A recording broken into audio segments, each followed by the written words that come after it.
Departure room 69. Air Canada, vol numéro 506.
And good evening, everyone.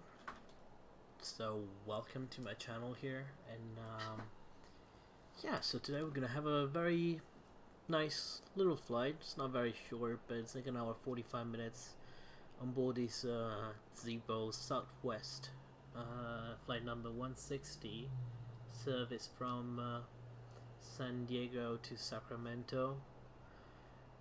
And we're right here parked at the gate now here in San Diego, and we'll be departing pretty soon. I will have to do all the pre-flight yet, so following the FlightAware flight, Southwest 160 is it's already 20 minutes late, so they say it's gonna be departing in 23 minutes. Let's start. So jump in the virtual cockpit here, and yeah, let's start pre-flight quickly. So we're gonna start with battery goes oh.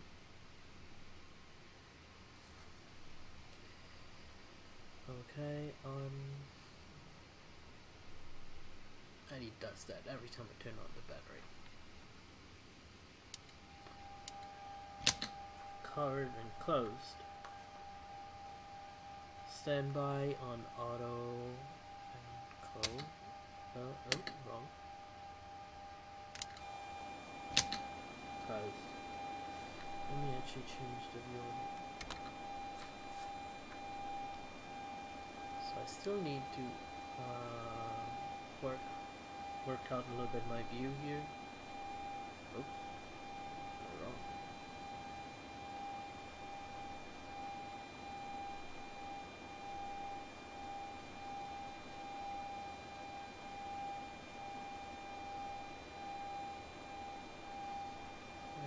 Good enough. Okay, so button spare, it's an auto and locked. Okay. Oh, generator drive disconnect, generator disconnected, yes. Ground power on. DC on battery and AC on ground power. Master code should engage with radiation before. Hydraulic pumps are all off. Fuel pumps are off. Lights as required. Okay, we're good in that. And then cabin utility and system on, emergency lights on and covered. That's on. That's on and covered. Okay, external lights. Wheel and wing. Clear for departure. Alright, ladies and gentlemen, we're cleared for departure. Enjoy your flight. Okay, the cabin is secured. Have a good flight. not, but anyways, okay. Okay, receive fans on auto, okay. Flex left and right. On and auto, isolation valve, autopilot is off.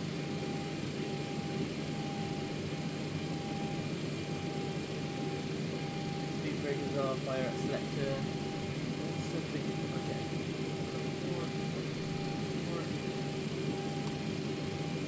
Heavy, yes, fire selector, alive. BLT switch is covered, so interphone it's off. These switches are off.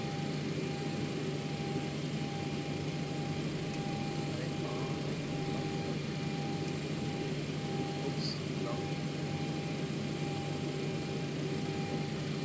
Okay, passenger oxygen levels, okay. Normal and covered. Good. Landing gear, eliminate. Yes. Has speed warning. Let's see it.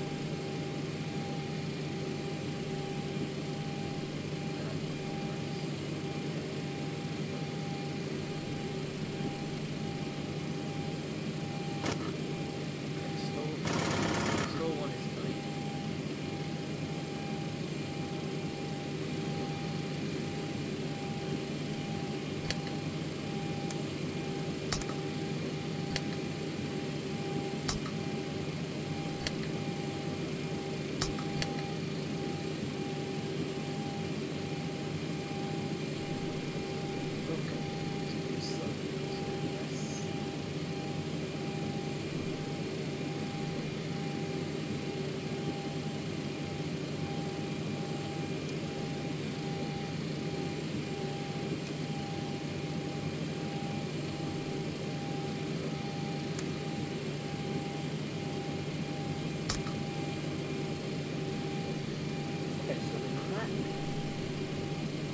Number one, I mean, it's not coming up. Why? Test. Worked fine yesterday, but still warnings are up. Okay, that's good. Did I miss anything?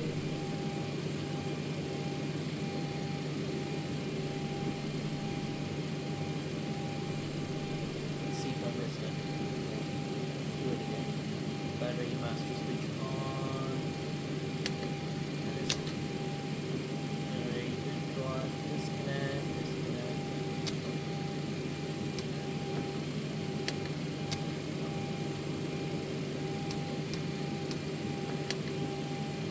Disconnect. Bus runs there. Set. Auto.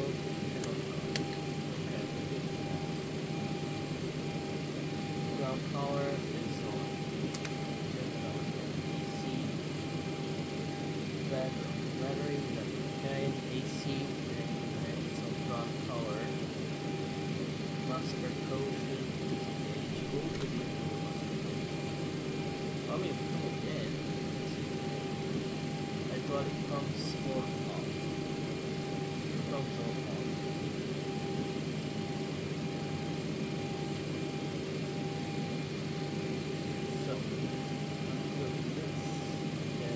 Cabin power on, again flight payment on, emergency lights covered, okay.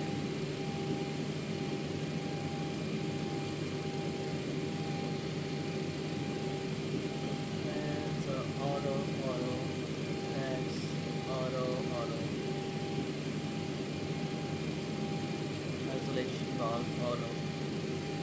Autopilot is off. Brake is off, wireless, and that's good.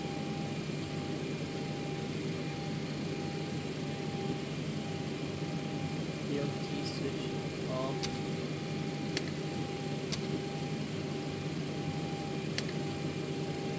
BLT switch is off covered, or it's armed.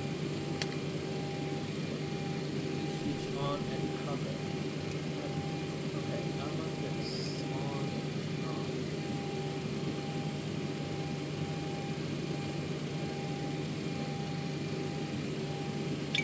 Okay, now it works. It is because the master switch was store.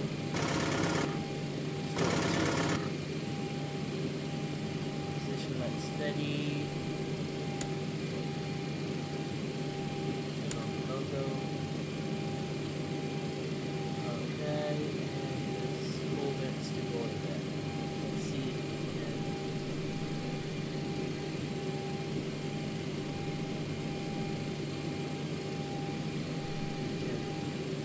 Come here while we wait for the IRS card.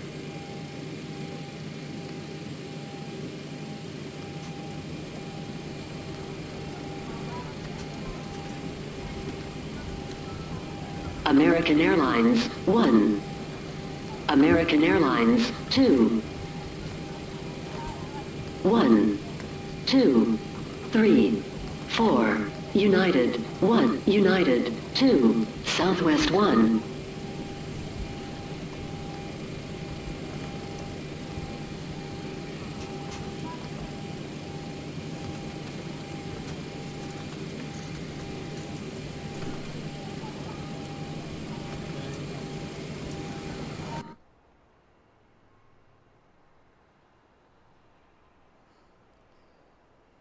Minutes to go for this plane.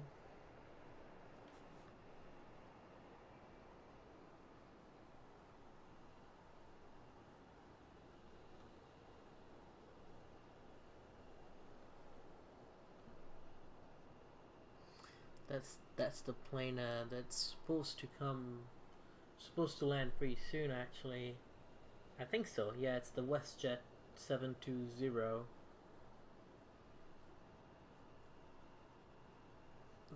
Okay, let's hop back in the cockpit. Oops.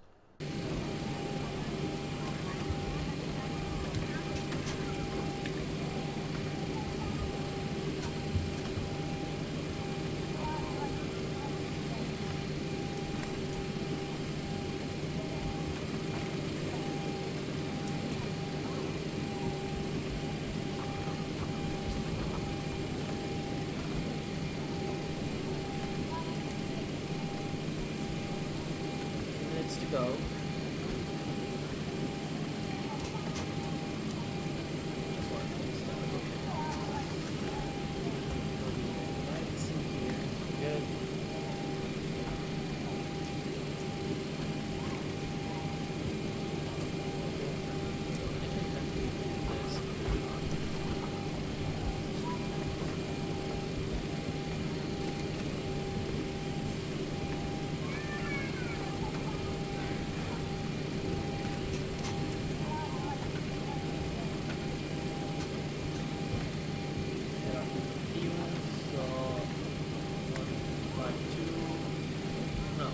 Payload today is 271.7.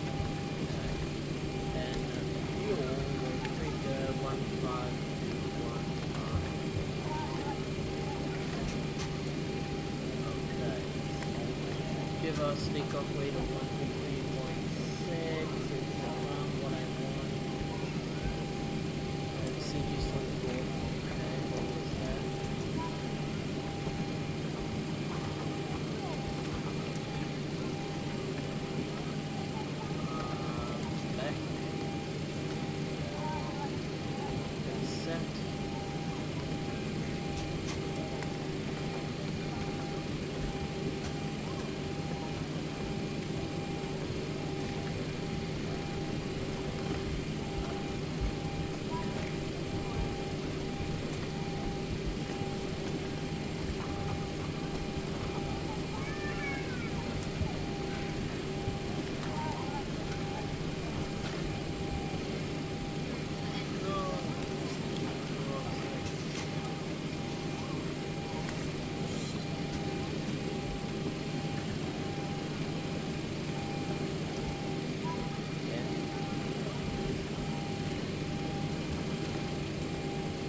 That being said, we set the FMS here.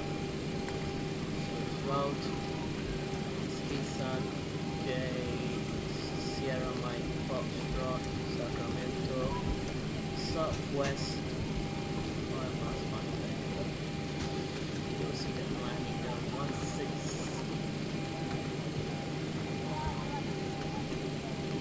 Okay.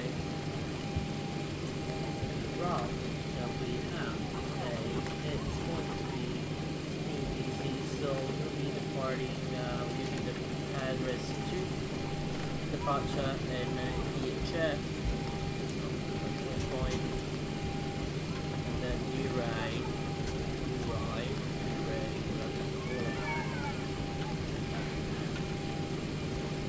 then super second, super 2 is the. Okay, let's pick up the departure. So we're using the runway there, so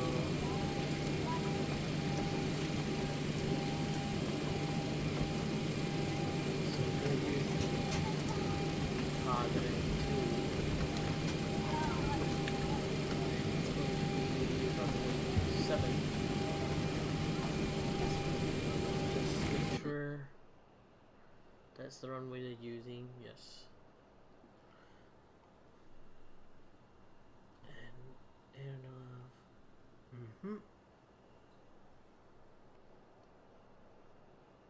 Departing in 7 minutes, that guy, and the airport is KSAN.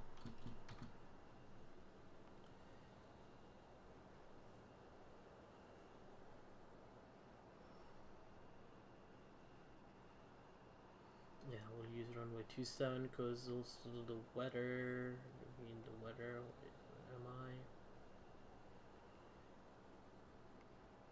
It's 240. Okay, let's pick up the weather.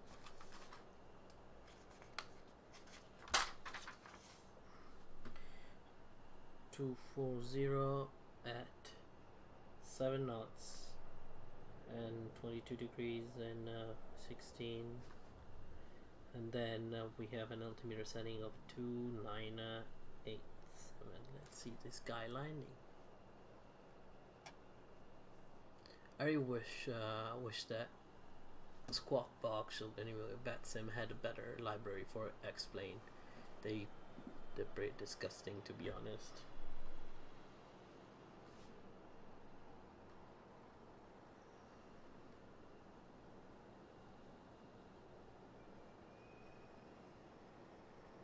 Okay, that was a nice touchdown. And of course, it won't be on a WestJet livery, but it's gonna be a Boeing. Oh no, Transaero. Okay.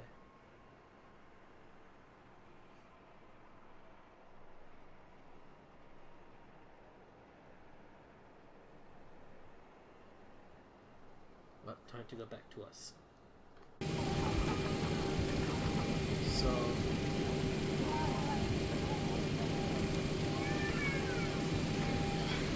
7 and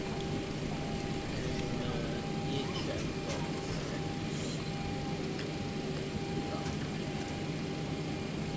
Okay, and we can set up the arrival gate, but we can also change it whenever. And we said our arrival is going to be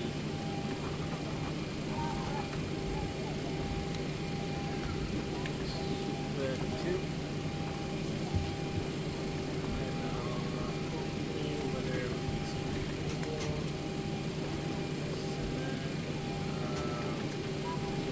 That now is 0606. Of course, it's going to change, but at PC, I think it's going to be H34.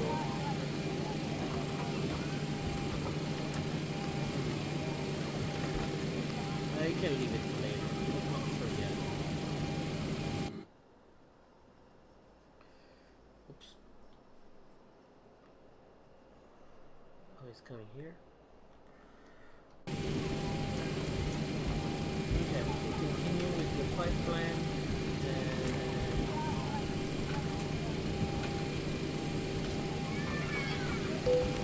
activate route.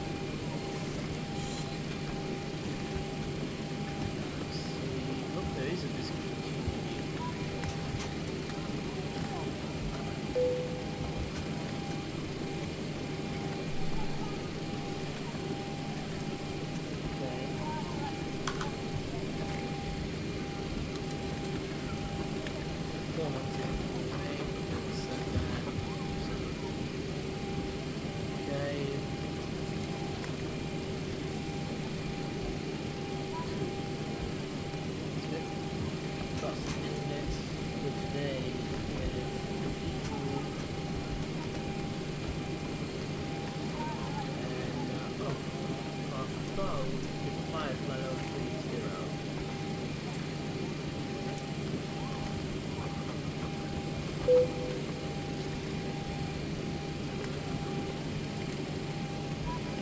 Yeah, it does that.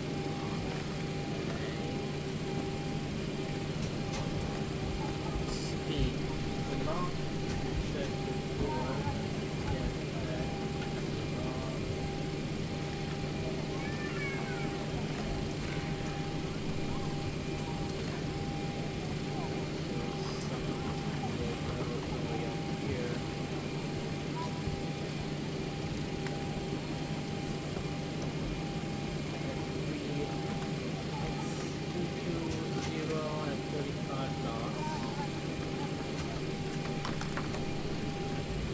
I lost mine.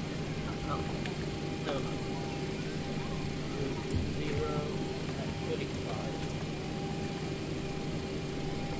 Let's do a little change. Going toward Sacramento. Yes. 0 and 20. So 230 is the let's say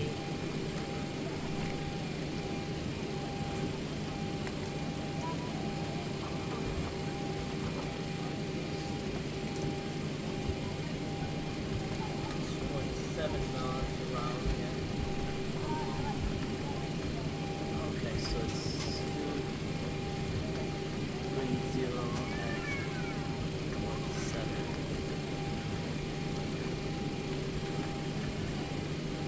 And I do have one that is going to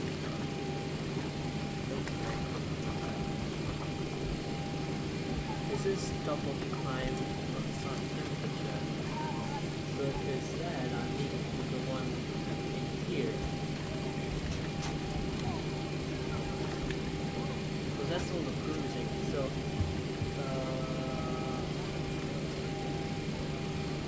someone can help me with that later on.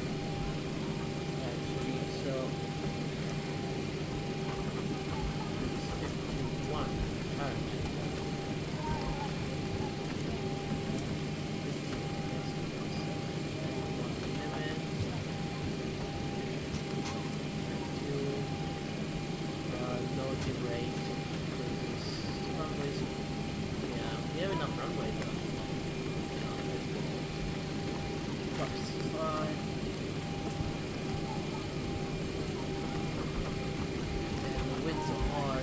Here, 240 at 7.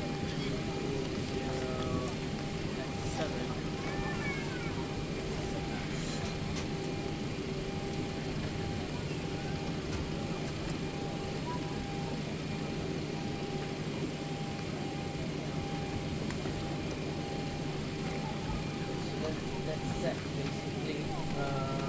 Okay, you wait to take off, you wait to run short now. Take off plus CG is secured, okay. Oops, 4.7.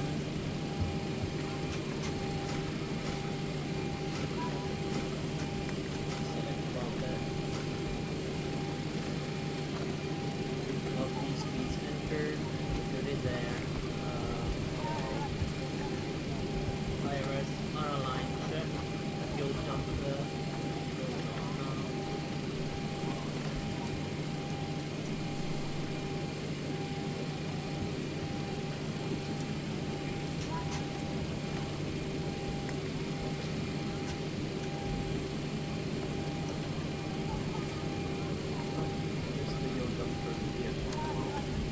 Goes on, flat position is up. Okay. VHF nav normal. Set normal, okay. Display normal. And auto. Crossfit selector off. Under off. 35 and 10.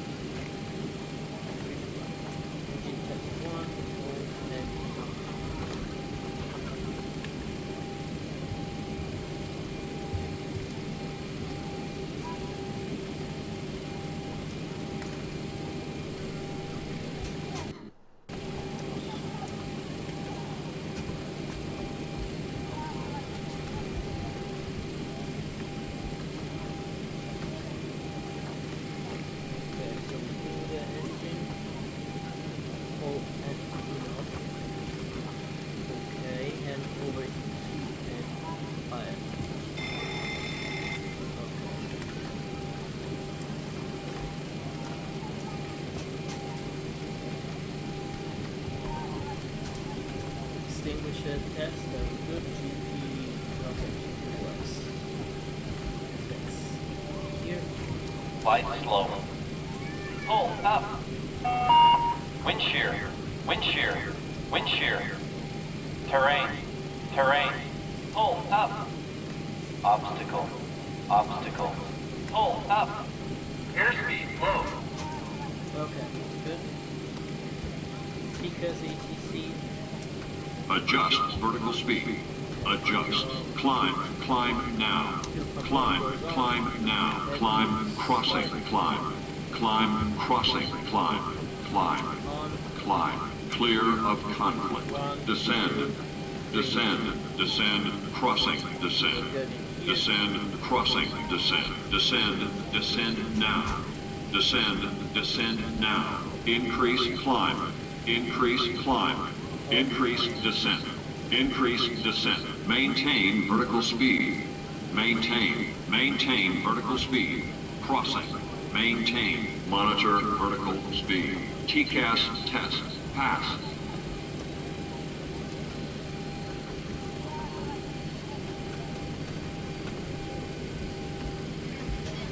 I just realized the audio was not on the whole time.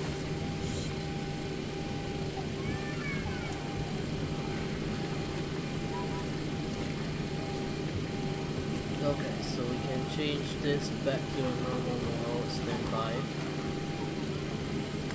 Ship on on, start if you, okay, the AGT raised, if you start the fleet generator, okay.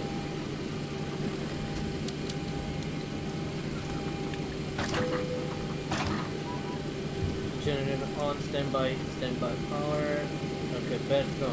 DC on standby and AC on APGen, that's what I did.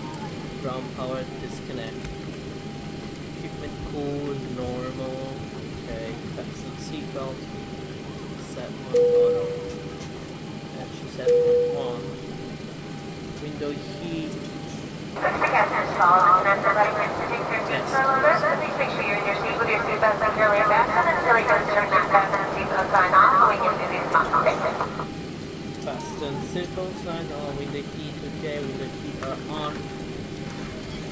Engine hydraulic pod, so engine hydraulics comes on, 1 and 2. Electrical drive comes off, the temperature soaks as needed.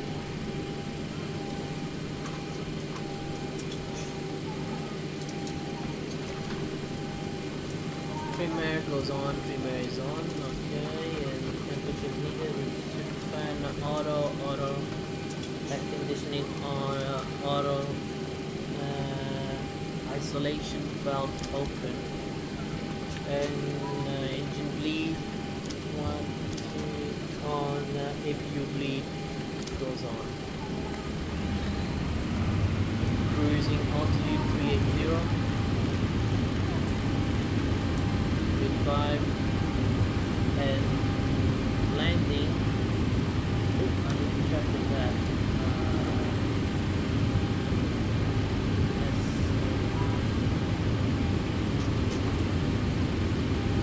The elevation's 49, so we can do 50. Oops. 50 feet. Okay, then good at that. Moving out pressurization set to auto. Okay, we're good. Landing lights, instructor off, second off, exit lights off, ignition left to right, we'll do left.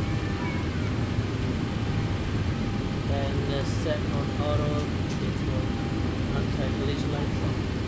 Car directors goes both on now.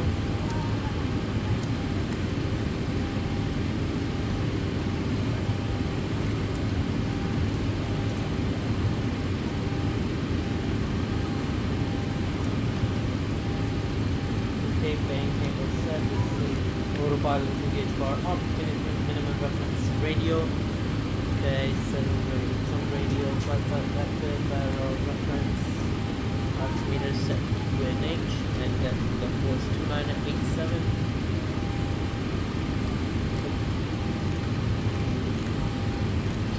2987 set, 29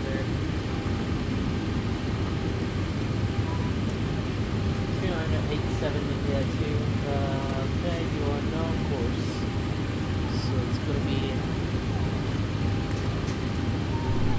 27, so we'll set 270 here.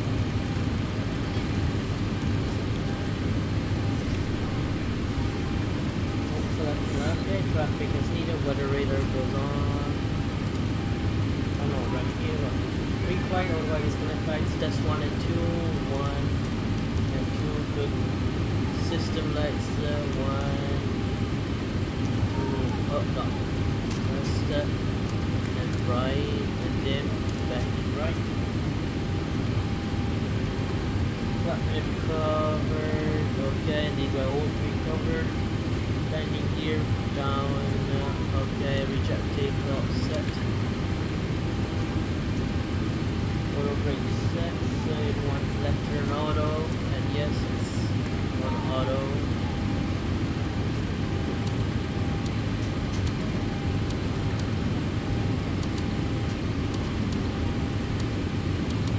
Oh, okay, off.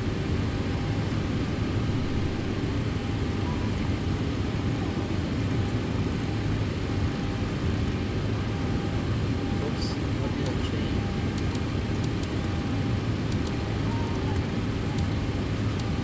Oh, that was good. Okay. And more bucks check. I am okay.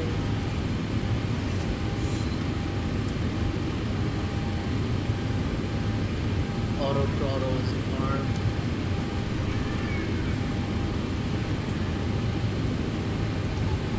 Okay, so what's our V2? We said it's 143. We'll set that speed up.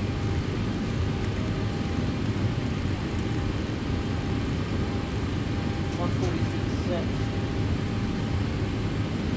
And then initial heading, initial altitude, we're gonna just set cruising altitude. That's 3.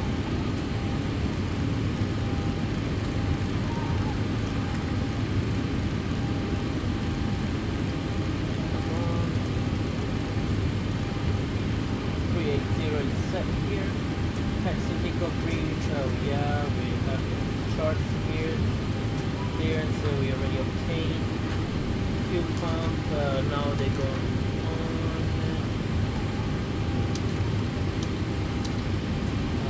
We don't have anything in the center, so we keep it off. System. The hydraulic pump on. Electrical. Okay. Stabilizer brings set pushback. Pushback.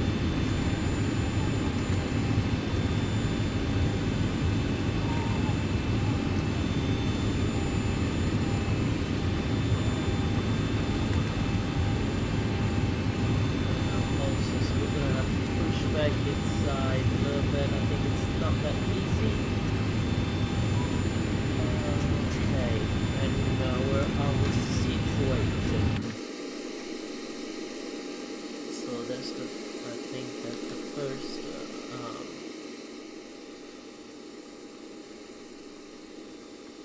I'm pretty sure at terminal 1, so at runway 27 I just need to do very nice.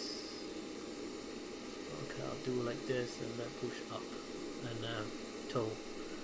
So let's call the pushback truck. Down to cockpit. Please show me where you want to go.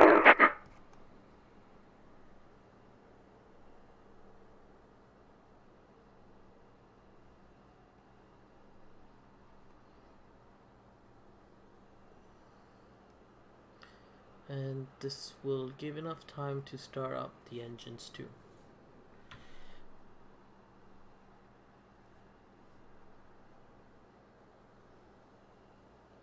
Down to cockpit. Tow is driving up. Came back. So let me adjust this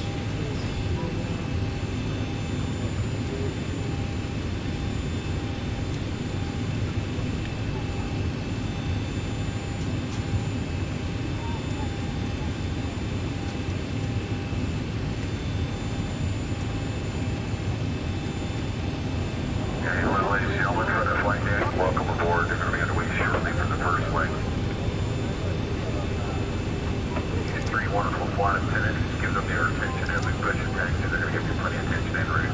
Enjoy the flight. We'll talk to you once airport.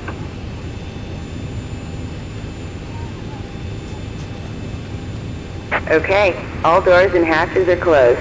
Ready to connect.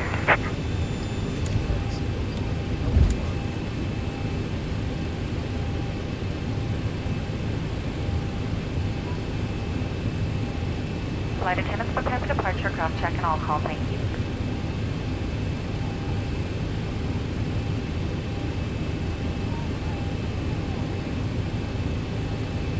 All right, we've got everyone strapped in. Give us a ring if you need anything.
Tow connected and bypass pin inserted. Release parking brake.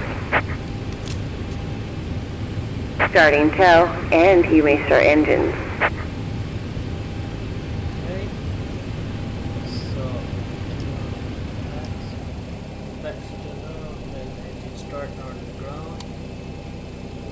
What's it doing?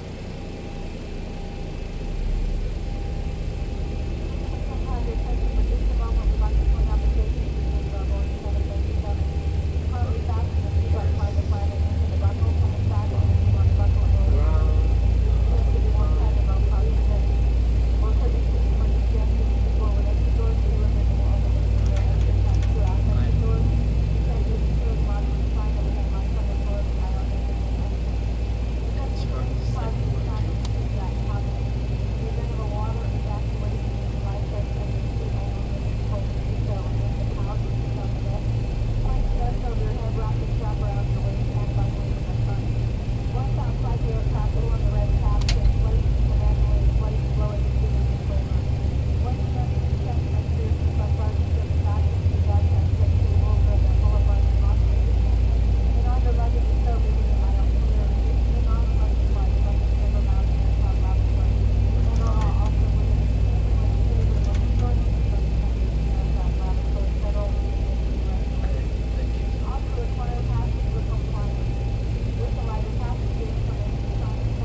Operation complete. Go ahead and set the parking brakes.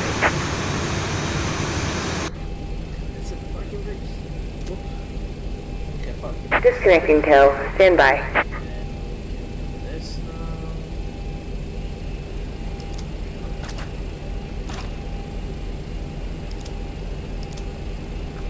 Route heat goes on. And here's required conditioning back to auto so we don't. Yeah, selection on auto. Disconnect. Because it's auto APB.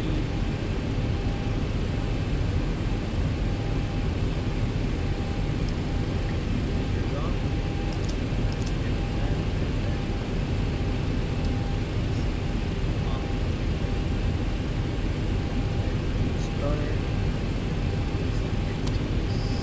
Tow is disconnected and bypass pin has been removed. Hand signal on the right. We'll see you next time and have a safe flight.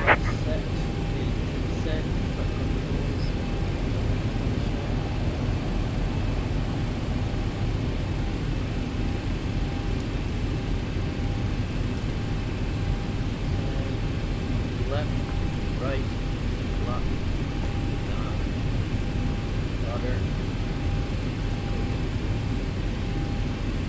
Okay, we have hand signal.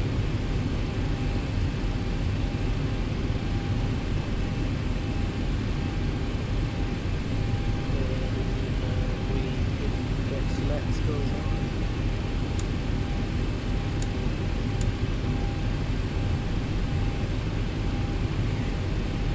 Good to go, please.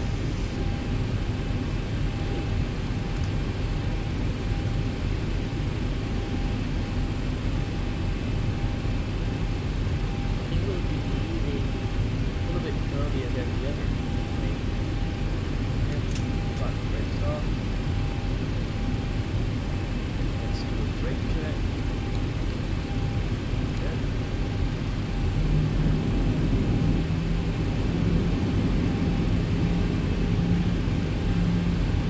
Wait, what's up? I'm sorry, I didn't check the chat. Let me turn up.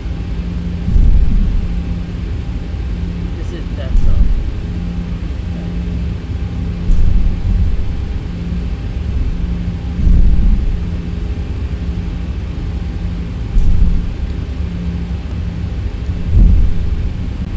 Okay.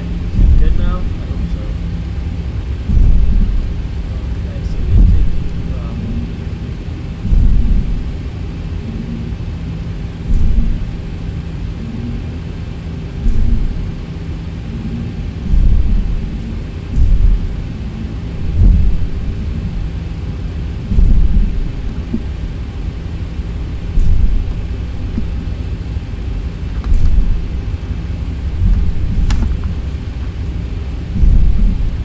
okay. I think this should be good now. I hope so.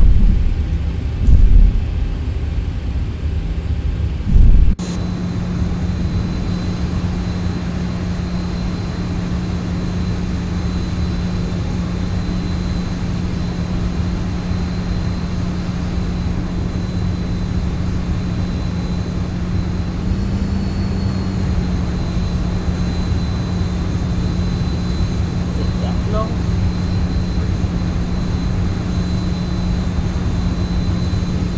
Like 0, you can't really hear me now? Let me check. Okay. Do a very slow taxi in the meanwhile and check on OBS.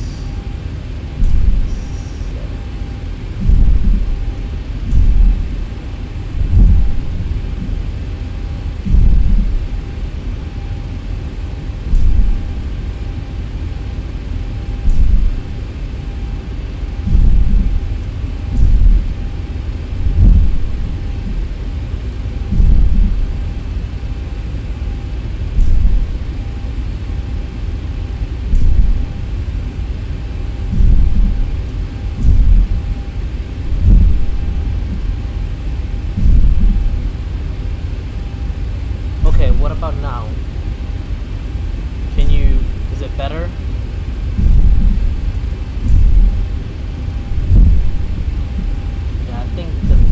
stop volume can be an issue. Right.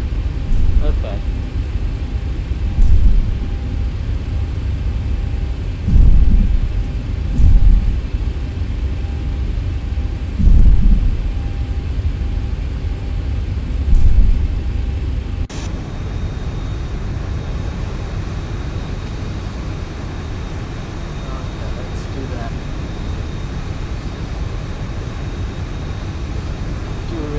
Opening. Okay, let's see sound. Oh, probably here. Oops. I guess I'll go like this. Okay, radios. Just leave that. Let's see. I got a thumbs up, so I hope. So how you guys hear now? Good. Okay, hey Gabriel, Alejandro, thanks for watching, and yeah, let's get this thing rolling. This nice Southwest livery, actually I really love this.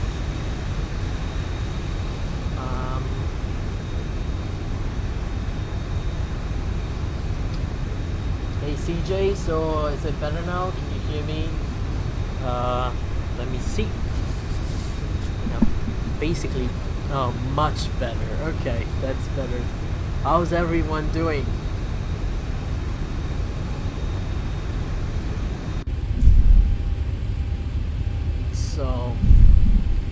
So yeah, today I got a little bit of free time, like time for myself, and I decided to, you know, make a little flight. And thanks to CJ Hollister actually, because I saw his video on how to set up the fly live thing, and I didn't have that before, and instead, I mean, I really have to thank them for this. It's pretty cool. I really like it. I cannot get the landing rate window to show up, but I think it's a common thing for X-Plane 11, so no, I think X-Plane 11 users cannot use that feature, but there's some few other plugins that we can install. We're getting here on Bravo, I think. We should be good. 100% much better. Okay, I'm gonna pulling short here.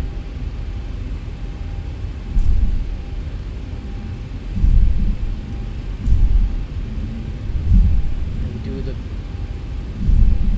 takeoff checklist. Straight up the wheels. Okay. Let me see if anyone online first. You don't want to take off and okay, there's no one. I don't think it's on fire. Oh, I'm doing great.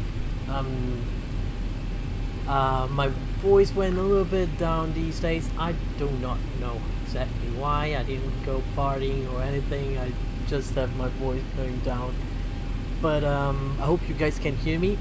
I'm struggling now, but yeah, everything is fine. I went for my first class medical examination a few days ago, so I do have a few things I need to deal with, but yeah, everything's fine. Might get a job offer from Silver Airways here in Florida, so I mean, it's great. Let's wait till we get the great news. I mean, they said already they will be okay, but there's some paperwork they need to deal with. So yeah, the Lua script, and yeah, I think I will download that very soon. So yeah, let's get this thing rolling. In the meanwhile, I'm checking the flight from FlightAware, and it says taxiing for takeoff and left the gate, so we're leaving basically at the same time, and that's pretty cool. It's dope. And yeah, so we have here before takeoff procedure, vehicle speed set V2. Let's 142. Well, okay, 143 was the V speed. Meanwhile, here I didn't set.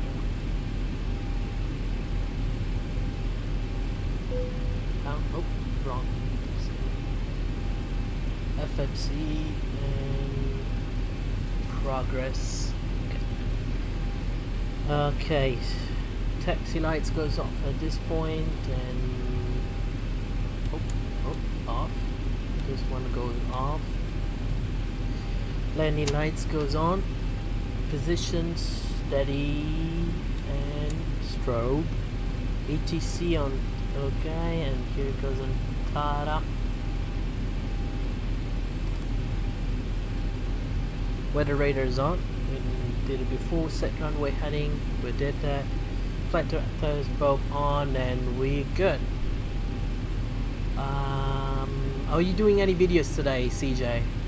Like, are you doing any live streaming today? Okay, we're good here. I like to keep it on 10 and take off. That's my thing. Okay. Checking. No one coming. Oh, oops. We're good here. Good. So, KSAN traffic.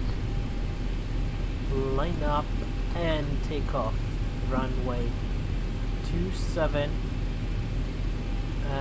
via the departure that I forgot the name already.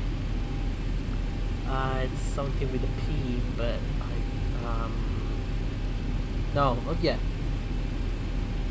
Pader to departure via Pader. Okay, Z2. Oh, I'm not typing. I thought I was. Whoops. KDR Z2 departure. KSAN traffic. So are you, CJ, are you training, doing some, like doing flight training, or you're done? What's the deal?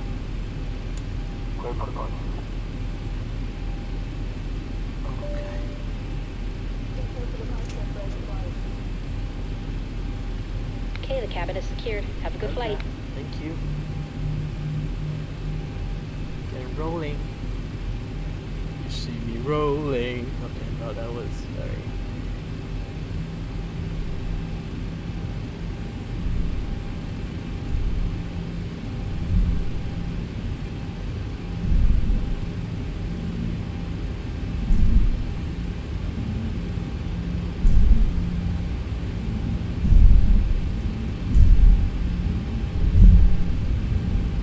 Oh, nice. And where are you guys going tomorrow? Your group flight? Is it on VATSIM or Pilot Age?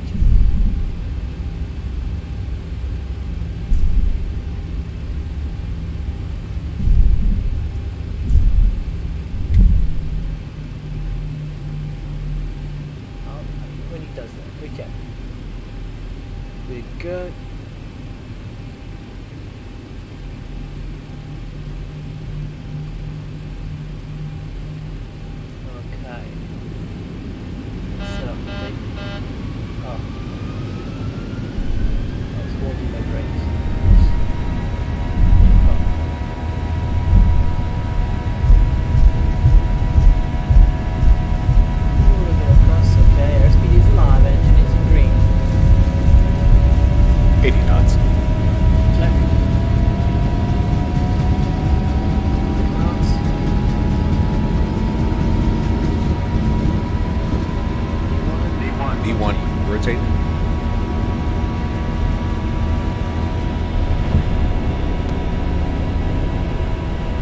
Positive brake. Okay, gear up.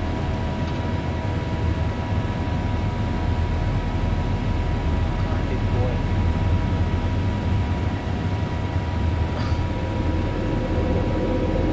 $400. Okay.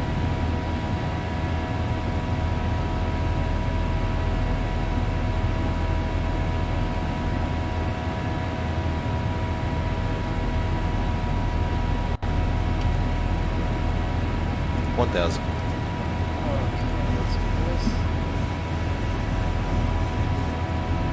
Okay, autopilot set, let it go.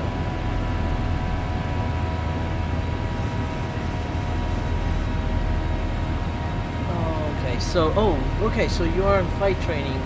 Where are you at on your flight training? You got your private instrument, or you working on your commercial? Check right in August, so that's gonna be okay. Yeah, they do. But yeah, I don't know. I did my commercial in June. Actually, I'm getting close to the anniversary of getting my commercial license. I'm getting close now. But I went back home to. Okay, you're doing a VATSIM flight. Okay. Yeah, I'm going back home. I went back home in Italy, so I basically didn't fly for almost a year. So now I had to catch up. I had to do all the flights like the review flight, IPC check actually, because I'm not proficient anymore and I need to do that. Yeah, it's nice to hear that you're doing flight training. I mean, that's dope. That's nice. Okay, let's do the after takeoff procedure. The landing gears up and flaps are retracted. Autopilot is engaged. LNAV, nav engaged. Air conditioning patterns in auto. And oh yeah, it's auto. Auto, okay.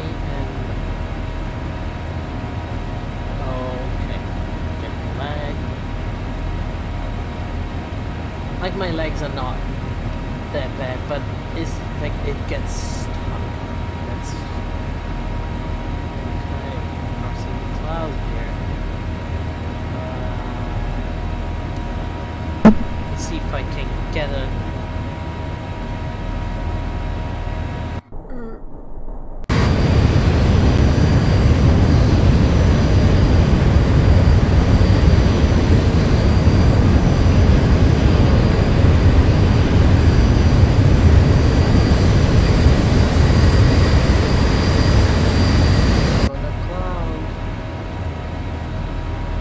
I mean, I like VATSIM. It's like, Pilot Edge is pretty serious, and don't get me wrong, I love some super serious stuff and realism. I like to, if I encounter air traffic controllers in here, and VATSIM too, but it's because I fly so much. When I used to fly, it's like every time with the communications, like when I fly at home on the sim, I just want to be like a little bit more free, like set up my star arrival and my departure procedure, do what I want, and I feel like a pilot agent's very, very professional.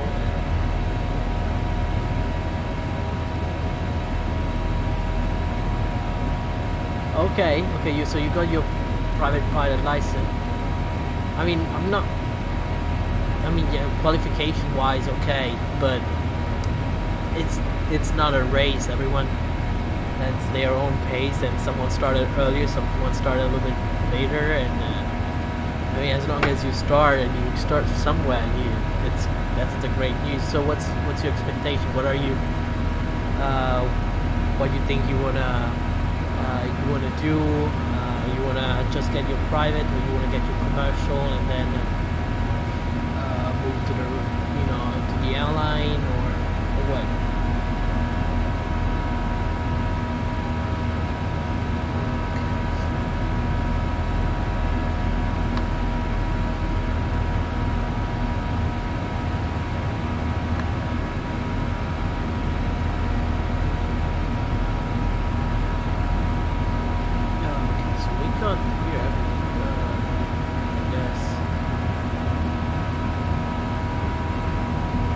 Oh, really? Yeah, I think so. Cause I think it's the same, a little bit for me too. Because I feel like, yeah, I mean, flying is my passion. Flight training was probably the best part of my life. Like at high school, I did my high school in Italy, and it was an aviation high school, so it was pretty nice too. It's like we had like flight sims, air traffic controller sim, the radar simulator, and the tower simulator. And it was pretty cool. I mean, we were pretty cool guys. We were bad. I don't know if you can say that word, but we were good. And yeah, so it was like basically I had the aeronautical experience since I was 13, 14 years old, and I've never had a way to express, I mean, to everyone. I mean, sorry, my English is not my first language, so sometimes I get some words wrong. But yeah, I was saying I never had the occasion and the chance to, you know, to show it to everyone what I like to do. Because I mean, yeah, I used to have a flight sim when I was a kid on Flight Simulator X, but I never had a rig or a nice computer. Like, I had a decent computer, but not for streaming. And streaming was not even a thing at that time. But yeah, okay. Oh, you're heading commercial, so then you're gonna join in a regional airlines. If you think you're gonna do regional or corporate or cargo, there's some, you know, there's some huge things now going on because there's a pilot shortage. So, okay. But yeah, we're getting closer to 180 and then be ready to flip here. But yeah, it's never had the occasion to share my passion to the world, or to not to the world, but you know, your friends and neighbors. But yeah, with now recently I got this computer and 180, and I felt like I can finally that was cool. Where did you train?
Where did you train, CJ? Like here, I know a lot of people here in the US actually train in Florida, and they say because of the weather, even though it's summertime, it can get pretty nasty down here.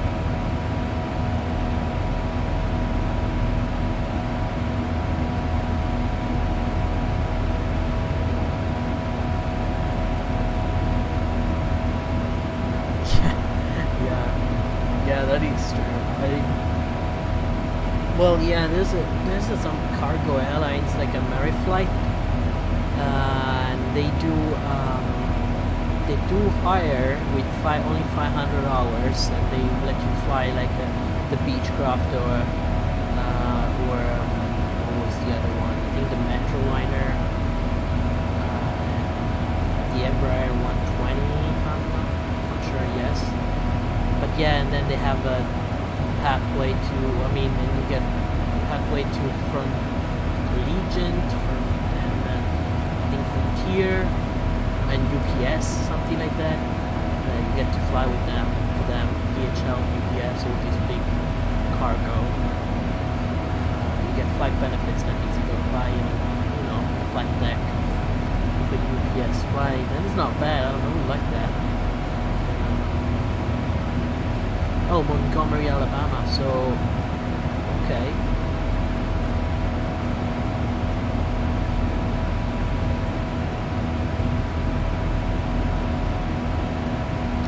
Yeah, well, if you can come down to Florida, Florida has plenty of flight training school, and I can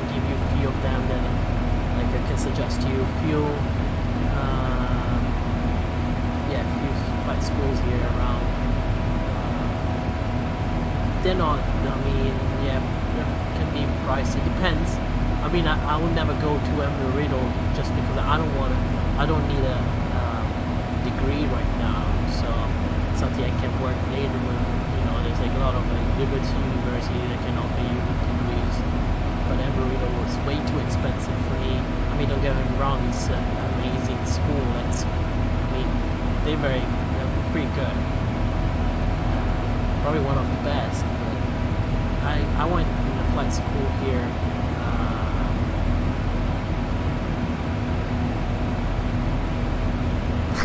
Okay, I'll turn down the external. Yeah, they were screaming.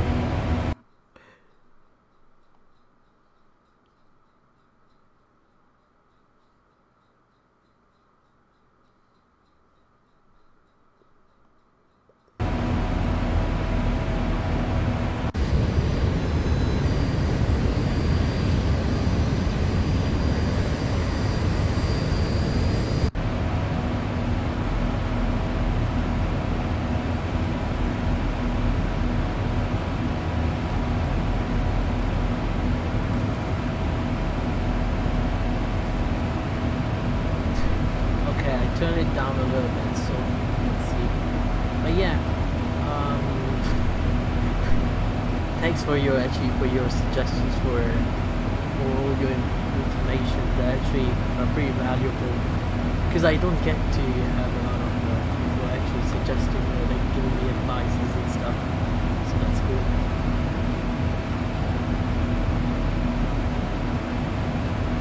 Yeah, me too. I just want to fly.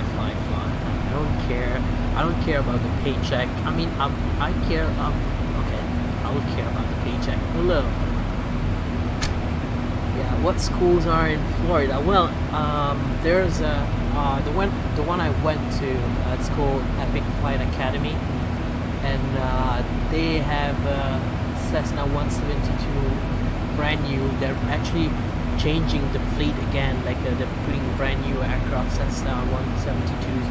All the Cessnas, even the old ones, have the G1000, and the new one has the next red and all the new fancy stuff. The Bluetooth.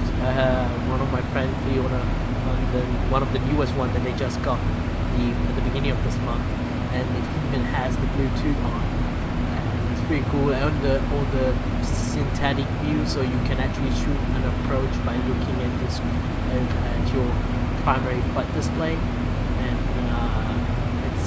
Pretty cool. It's called Epic Flight Academy. It's in New Smyrna Beach. Dude, it's also a very nice place in Florida. Like New Smyrna Beach, I love it. It's a very lovely, nice place. The beach is great. Flagler Avenue, it's great. Also, the flight instructor in the schools are pretty good. Some of them are pretty young, but they come from Embry-Riddle, so they're very qualified, or ex-students from Epic. Oh, thank you. Thanks, man. Yeah, I really need this. We need to make my screen right.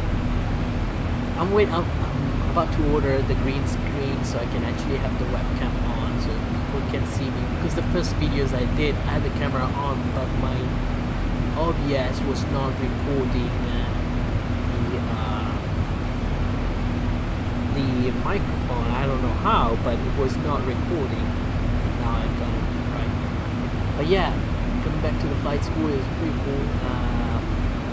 It's a flight school, so you know every freaking flight school loves money, so you always have to keep an eye on your budget and on how they handle your money. They don't scam or do anything bad, but you want to keep an eye every time. You get to fly a lot, and then on the multi-engine they have their Seminole, Piper Seminoles. I don't know how many they still have left. Yeah, I am on Discord. I don't know if I have it on my new phone, but yes, I am on Discord. I don't know how to use it very well though. Like I use Discord when I play Pokemon Go with my friends around my home, around here. But let me check. I thought I had Discord. Oh, I have Slack. Oh no, Discord here. Slack and Discord.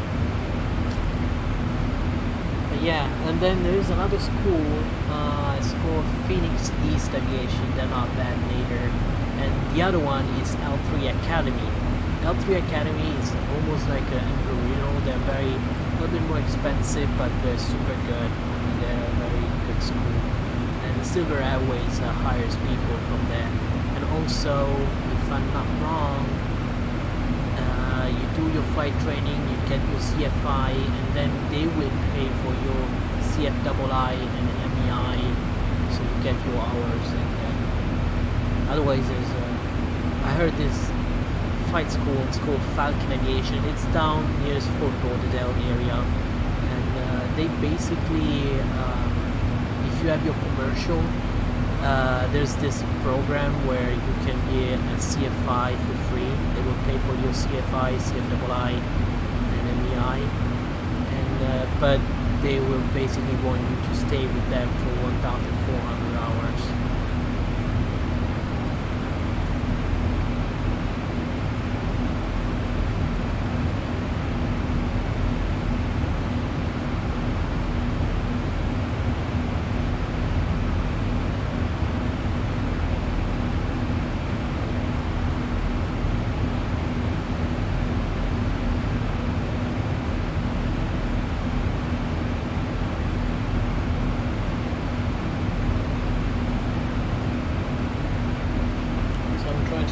What's the password for Discord I had?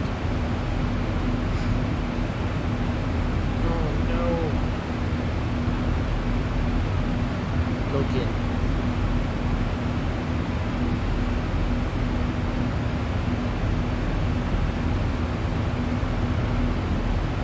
Yeah, CJ, so there's a new login location. Please check your email. Okay. Oh, but yeah. Add me on Discord now as soon as I figure out verify login.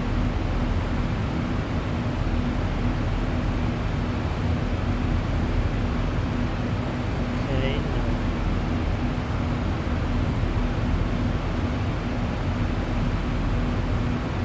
Okay, I do. Okay.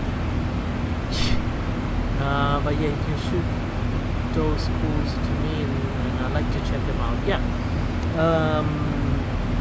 Hold on, how can I add you on,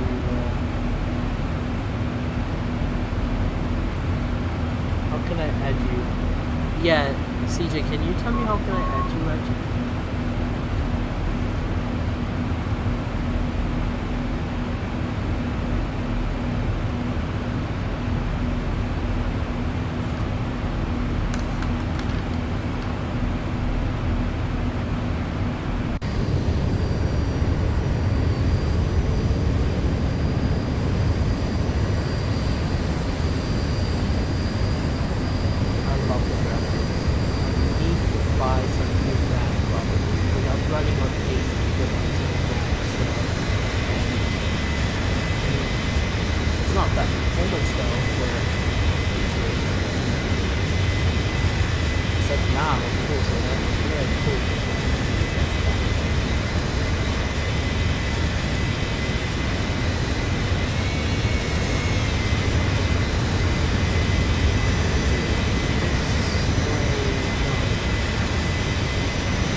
Because I remember you putting in your video something about your Discord link, so hopefully it should be the same.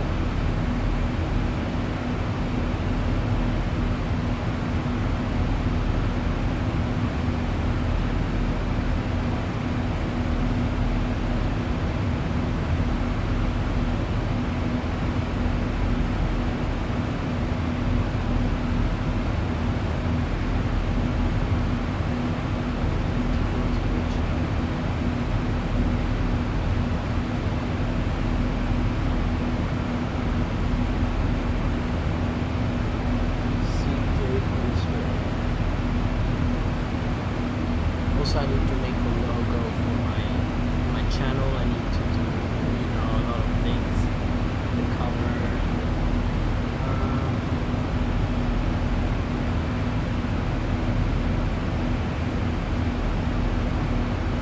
Okay, so there is a connect between CJ Voice community.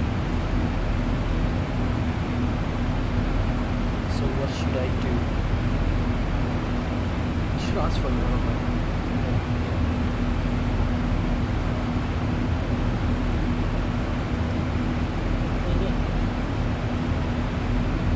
you know how to add people on Discord?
Okay, so I'm trying to figure out how to add you.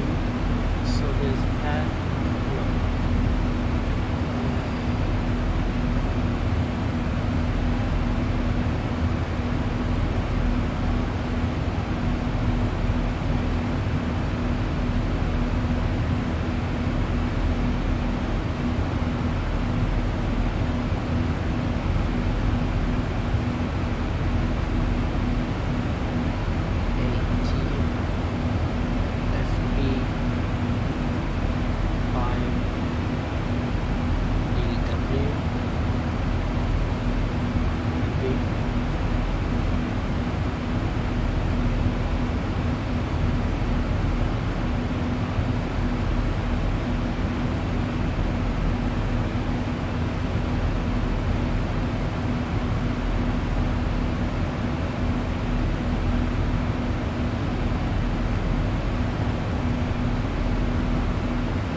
Hey CJ, are you still there? Because I'm trying to figure out how to get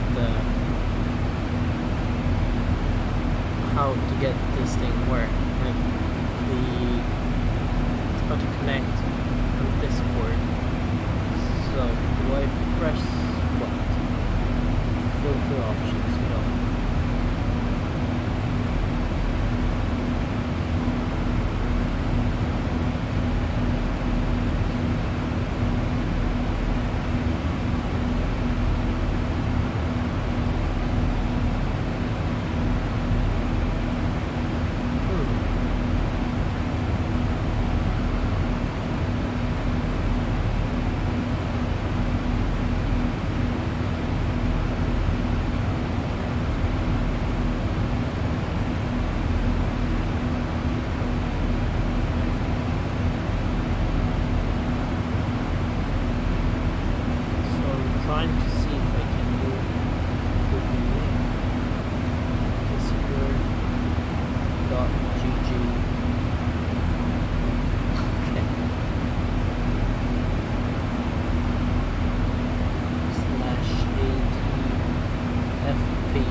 5,000 to go. It's taking a while.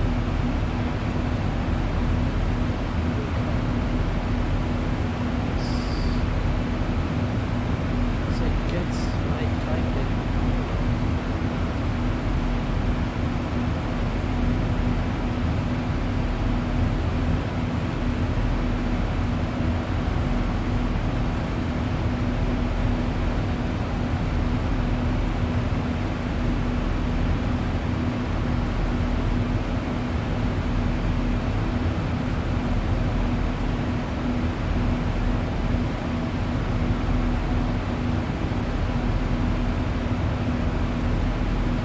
Okay, so there is a Discord link. Pressing that Discord app. Set invite.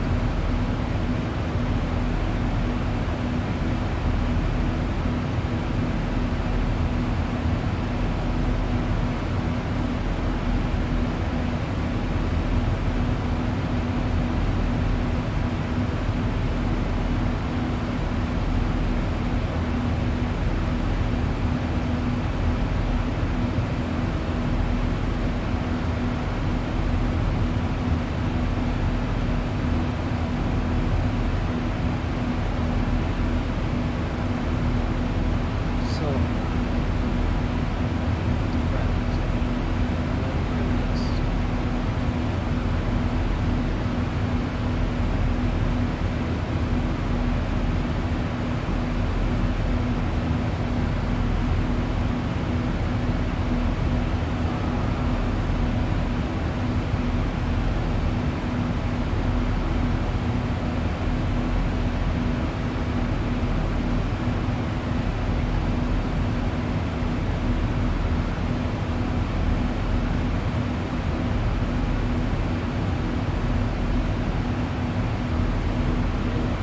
slowly getting there.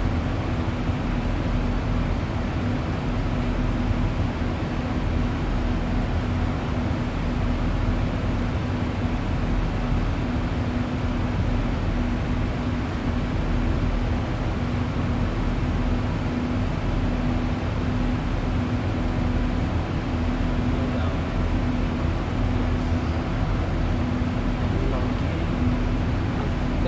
I think I found a way to get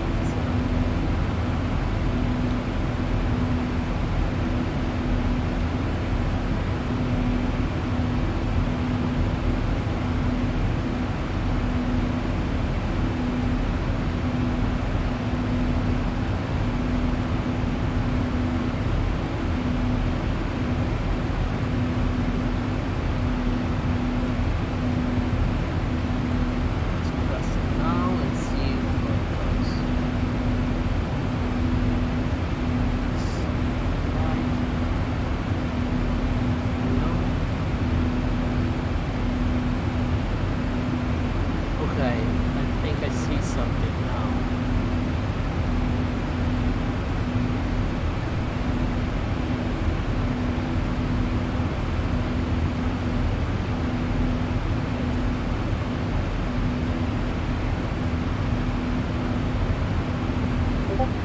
Yeah, I think we got it.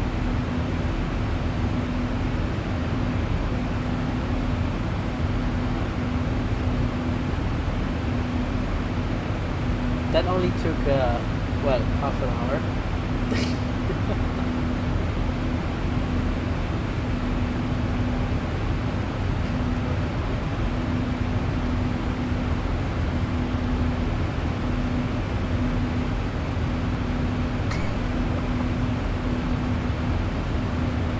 Sorry, I was not reading the chat.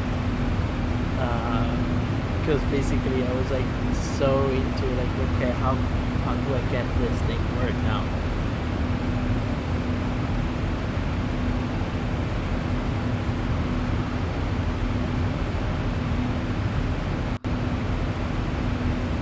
Okay, let me give some timing announcement. We're cruising. We actually forgot to turn off the auto. Exactly, just half an hour. that was fun. Let's set also the frequency already. Okay, so it's 132.8.2.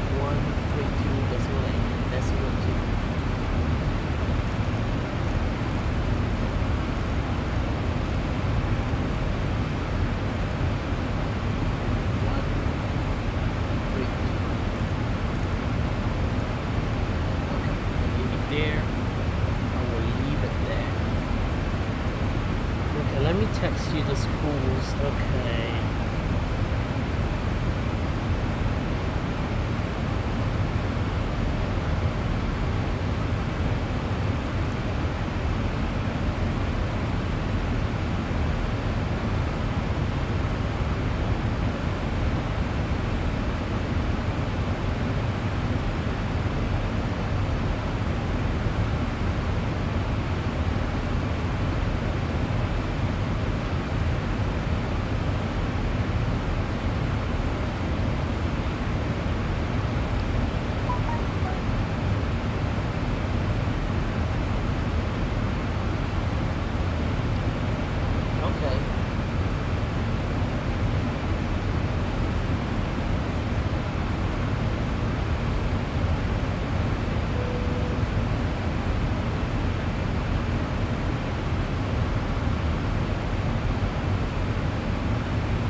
Says somewhere. Oh, wow. Should be someone up there somewhere.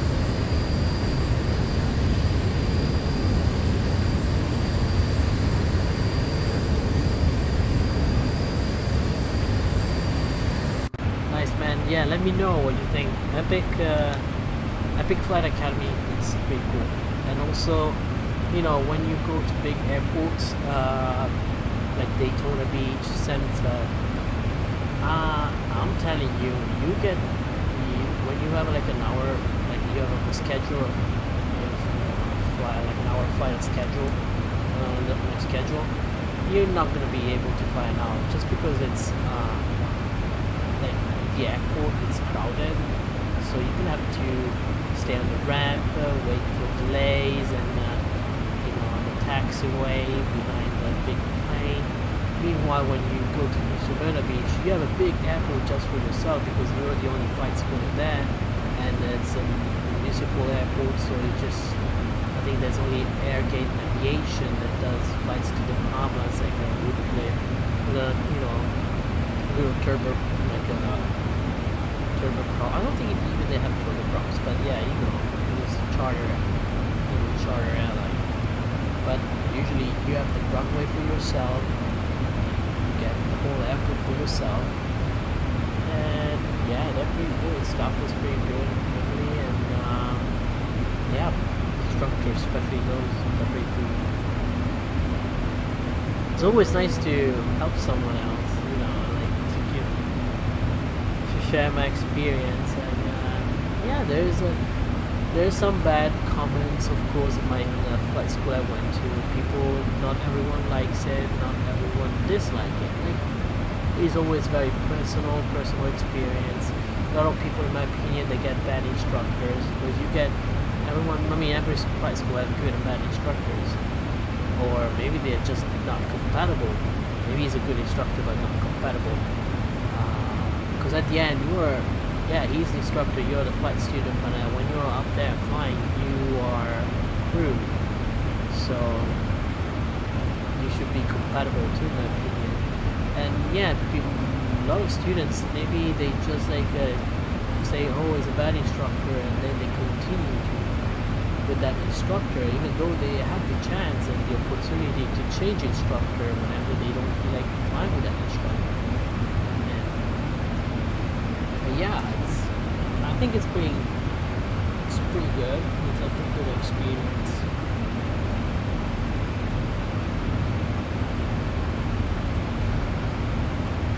Yeah, I have a friend. He basically goes to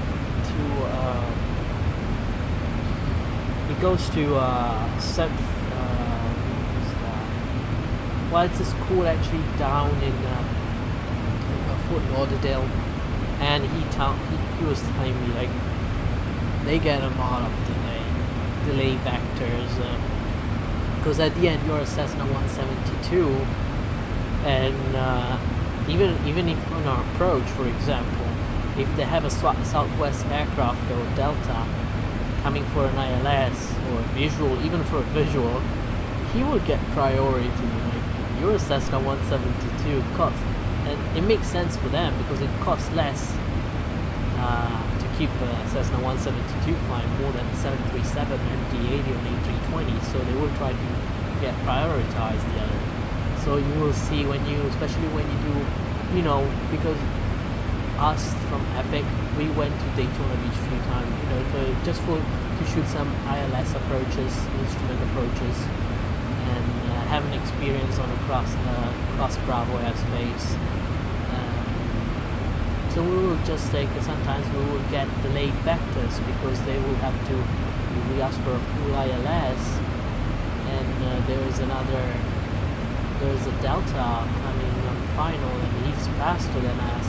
So instead of letting him circle around, hold, and go around, you will just re-vector him. They will just vector us a little bit longer in a way, and then put us back on track as soon as the other aircraft is landing. So, but at least you're flying and you get flying experience. But if you're sitting on the tarmac, it's not.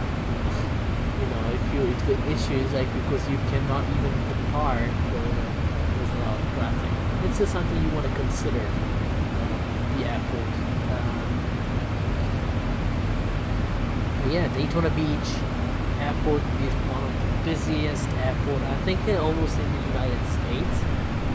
If you consider that they have international flights coming through, not a lot, but quite a few of them. But there's Embry-Riddle that has a huge fleet, and that's Phoenix East Aviation, and then America West or something like that is another flight school. There's 3 or 4 flight schools using that airport, and plus they will get people coming from New Smyrna Beach, us, like the Epic Flight Academy. They will fly to Daytona Beach sometimes for the Class Bravo experience and to shoot some ILS approaches, so you get that traffic. Surrounding flight training school, you need airtime, not time.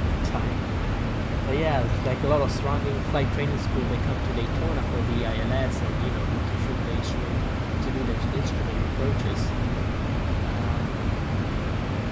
So what we usually do for example, when Daytona Beach is too busy, we will fly to Sanford, because believe me, it's less busy than Daytona Beach, even though Sanford gets more international flights, like more passenger flights, but there's less training flights. So. But yeah, it's something you want to consider, definitely. And you want to consider also the price per hour for renting the plane, and the instructor price per hour. Epic is a good compromise, I think. It's not the cheapest, but it's not the most expensive in the area. But at the end, you want to do something quick, so you want to do your flight training pretty quick, and they can do that.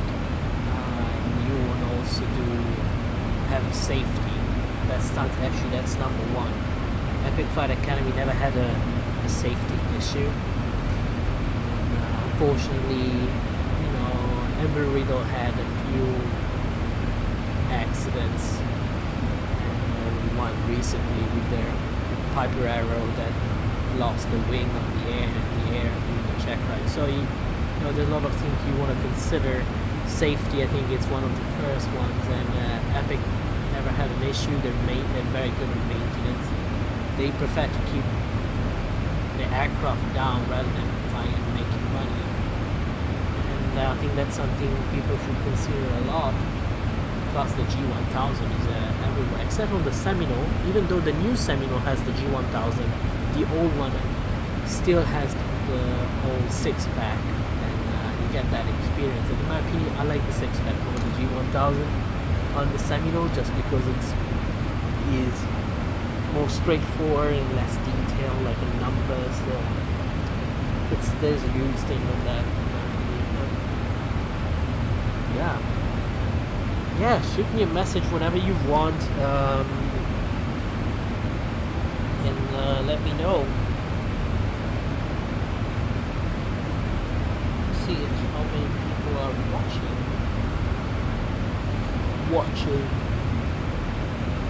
I'm so hungry now, and I didn't have lunch today. I'm gonna have something to eat later. Do people watching?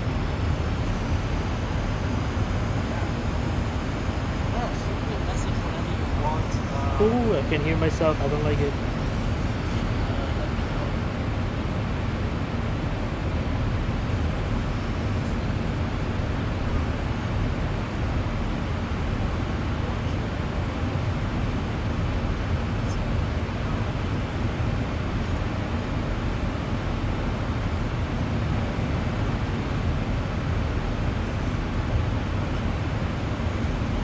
Okay.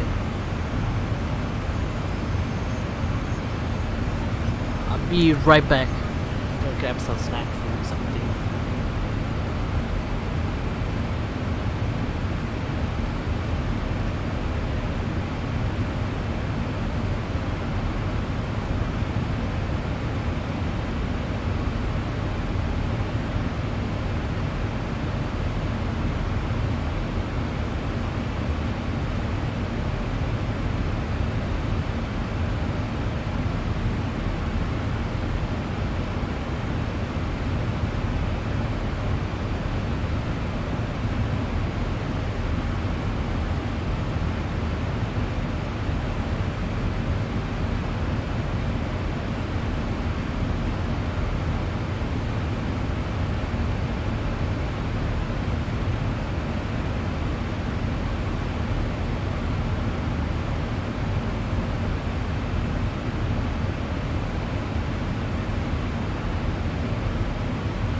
Oh my god.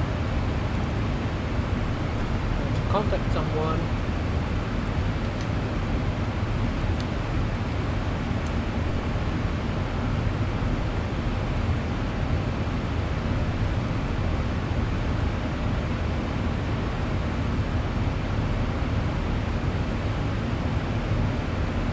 And good afternoon, this is Southwest 160, flight number 380, checking in.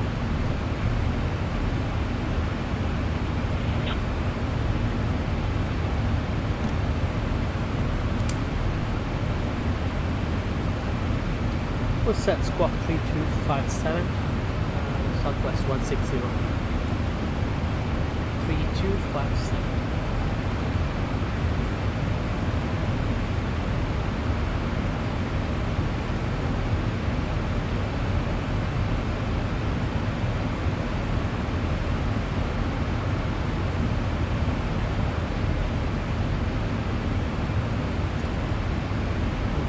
set up.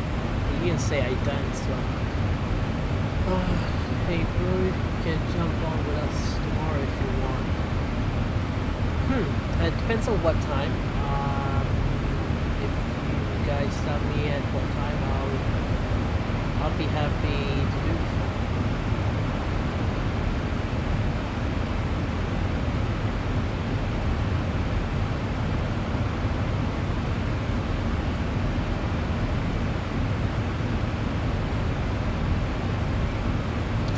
Oh, I need to ask you. Hey Auckland, sorry, it was the Southwest 160. Can you say again? I just got the for a second.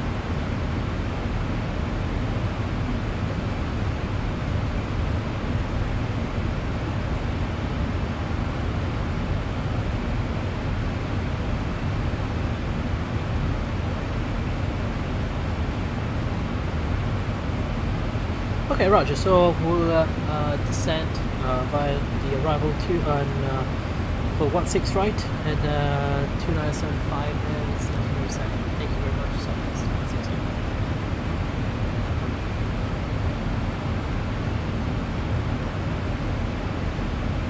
Okay, so here departure. Arrival Sacramento 2 16 right.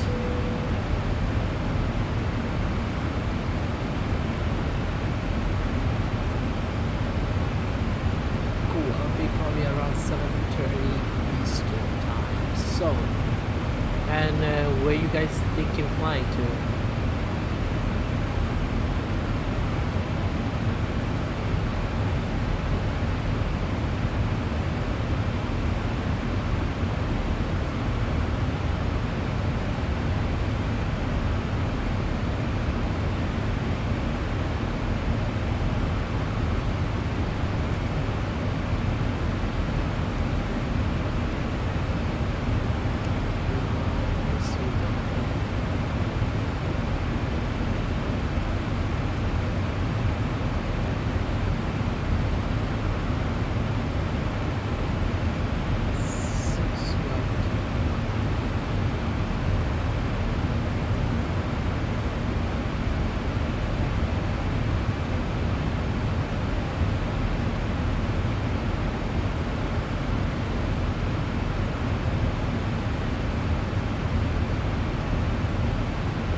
Oh, it's because of the back thing.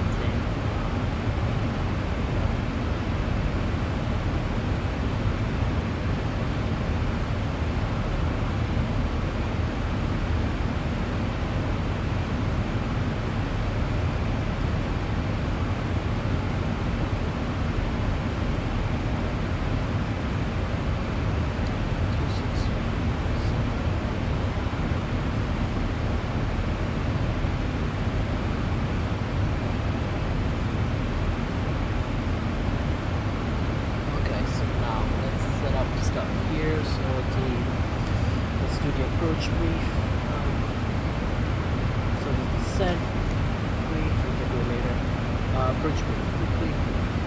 It's ILS, it's 111.1 on the localized DME, and 168 is the approach. Of course, elevation is 27, and we have 8,598 of contact. That's good. So we can say we're going to use TENCO as an additional pitch fix. We're going to be at 1,800 at jar. And 480 kayak, that's 3.2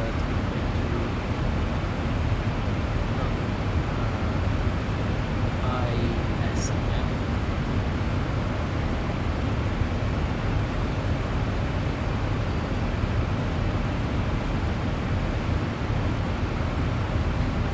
So it's the minimums are 225.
CJ, send me a message on Discord. Yeah, we can do that definitely.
1,000 to go.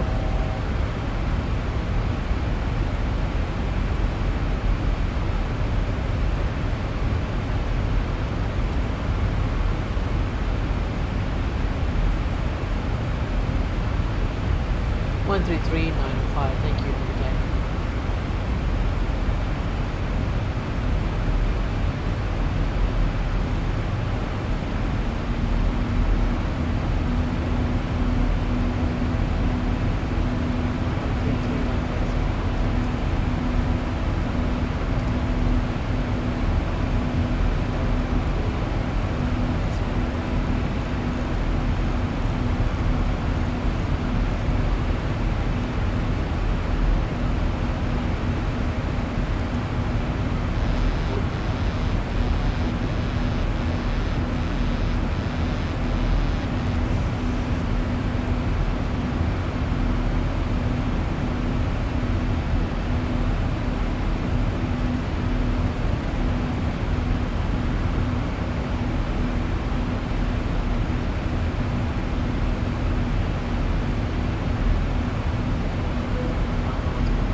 Sorry, this is Southwest 160, just had an issue with the FMC for a second, but we're back now, back to Golf Lima, Delta, and I'm flying over 260.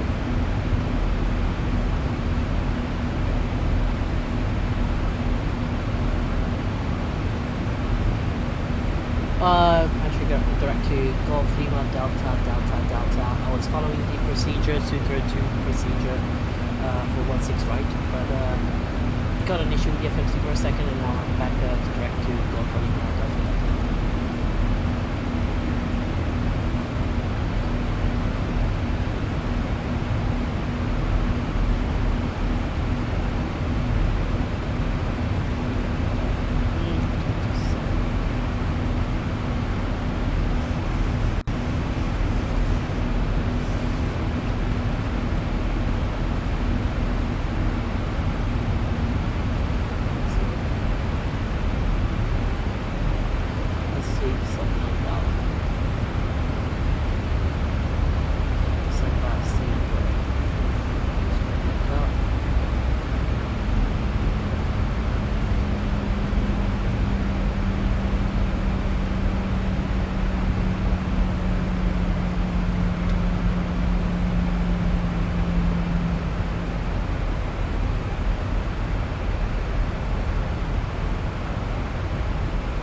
Yeah, thanks CJ, let me know. And meanwhile, I got distracted, something happened, and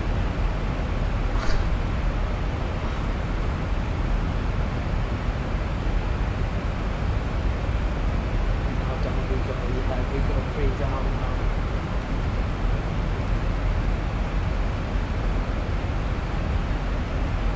Hi Alexander, welcome aboard, thank you for watching guys, we're about to descend here in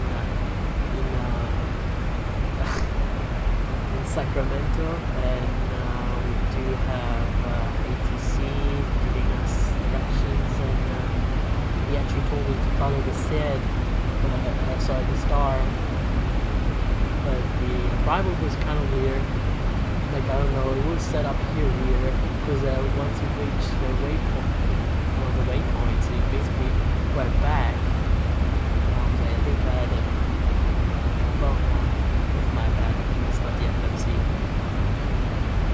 Yeah, again, I know that, thank you. Let me check what I can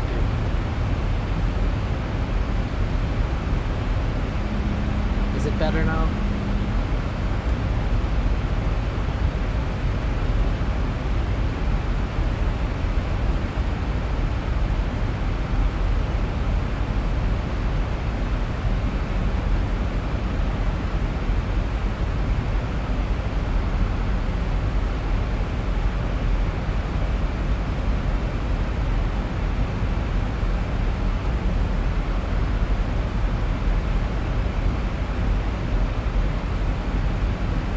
thanks Alexander for letting me know. Yeah, it's been a rough day. Me and my mic and the desktop audio here in OBS Studios. It's kind of giving me a hard time. I have my desktop audio set up to minimum, and I don't want to press now the the button here in the settings and change the setting and explain. Oof. Let me try.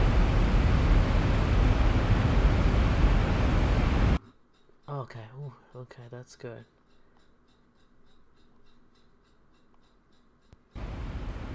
Okay, is it better?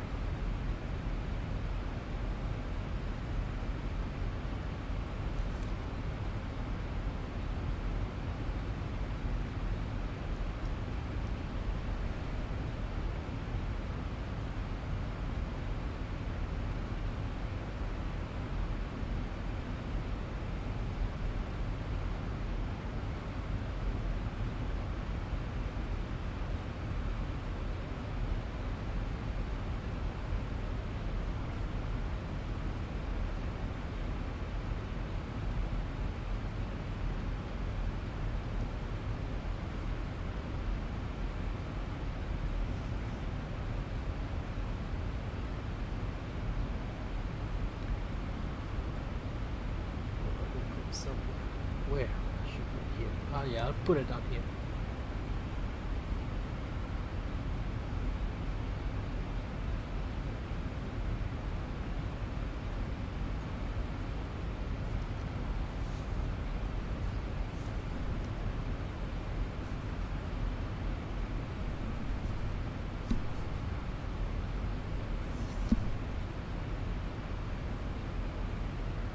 Okay, Alexander, can you... Okay, I don't know if you can hear me.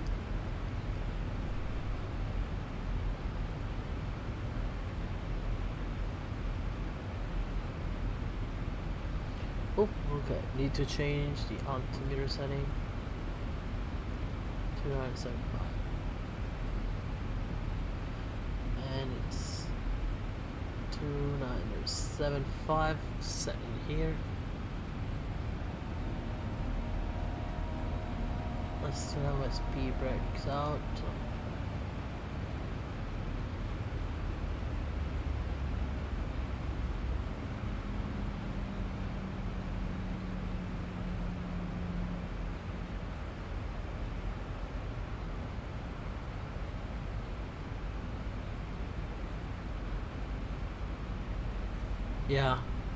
Yeah, I think me and CJ, we're gonna have to have a little talk here about my setting here, because I'm trying, but I don't know why it went up. I thought it was good before, and then it went up again. But yeah, and also, can you guys hear the air traffic controller talking? Because I set up the desktop audio, and on settings on OBS I put the both because I'm receiving my I'm receiving yeah, I do fly general aviation too sometimes, but yeah, I'm receiving the X-Quad box audio from the air traffic controller audio on my headsets, and it's using another sound card, I guess. So sometimes it's not very easy, like sometimes it doesn't catch that sound card even though it's selected. But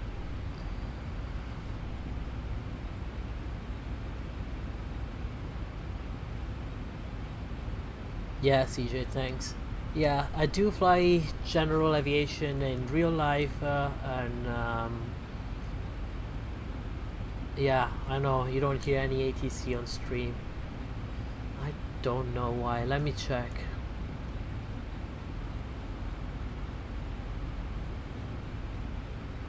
Set our audio.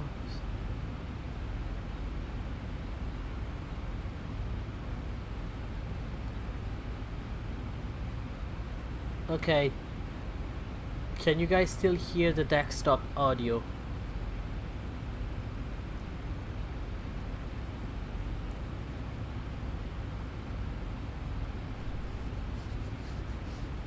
Like, can you hear the aircraft, the sound of the engines?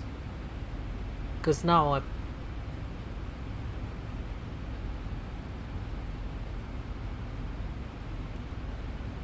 I need to change my... Okay, not to your headphones.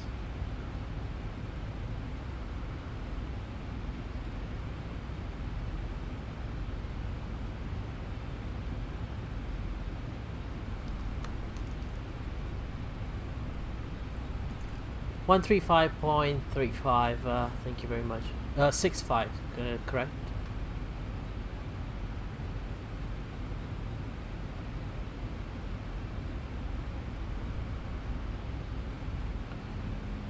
$135.65, sorry for that. I didn't press it properly. Thank you. Okay. 135.65.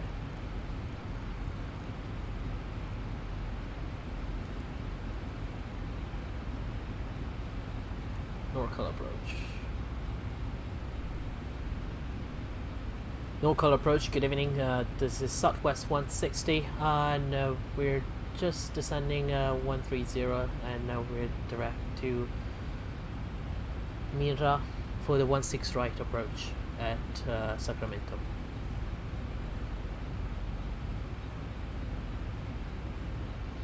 Desktop is good.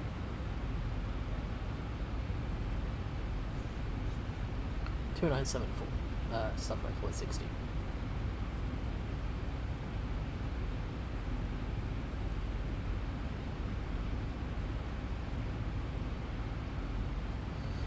Well, desktop is good, but you cannot hear the...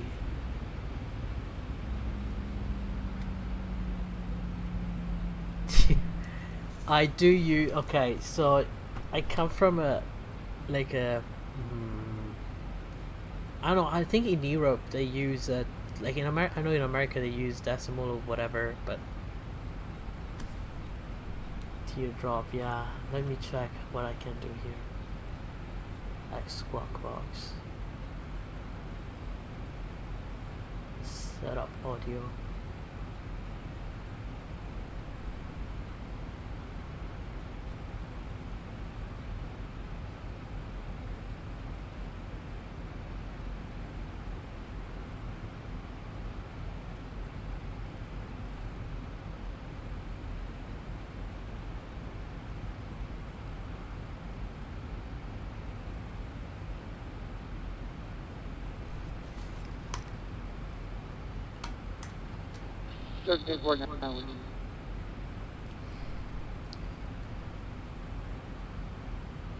Okay, can you guys hear actually now?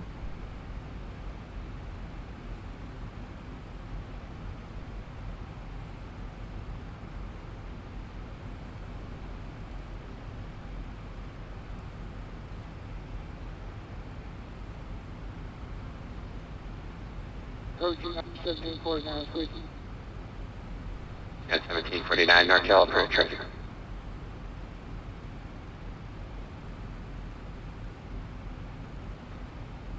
NorCal approach 677 taxi to the ramp.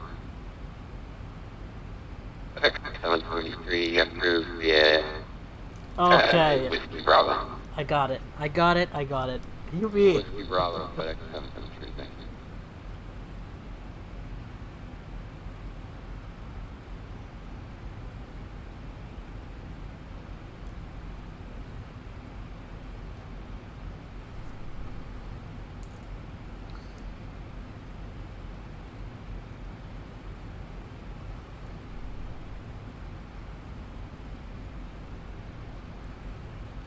Yeah, I did what CJ told me, that X system not responding. Come on. Okay. For a second, I don't know why it's giving me some troubles now. But every time I get like not responding, but it never crashes, luckily. So, but I'm so scared every time because it's like usually when I was used with Flight Simulator X, that was like, when you get not responding, that's a dead end. Like you're not getting back. But on X-Plane, when I get like that, not responding or whatever, it gets stuck. It's like,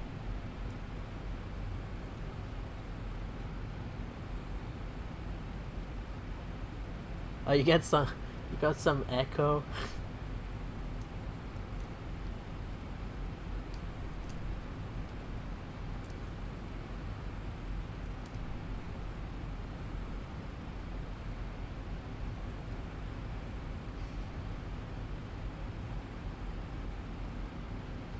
Yeah, it's better than nothing. I mean, you guys have to excuse me, but it's like I'm pretty new on streaming, so I'm learning from CJ Hollister actually and watching his videos. If you guys have time, check out his channel. It's gonna be, I mean, his videos are pretty. 1749, 174000, 100. Yeah, 4000, That was for me.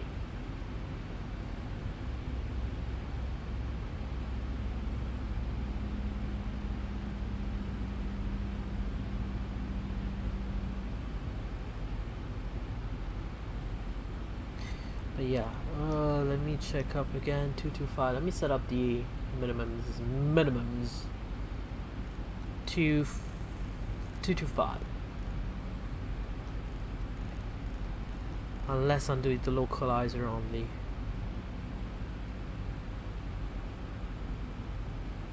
Yeah, this is 1749, telemetering 010. There's 010 for 1649.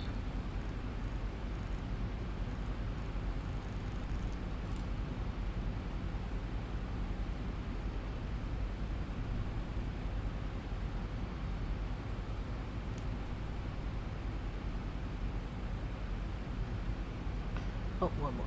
225. Oh, 225. Okay.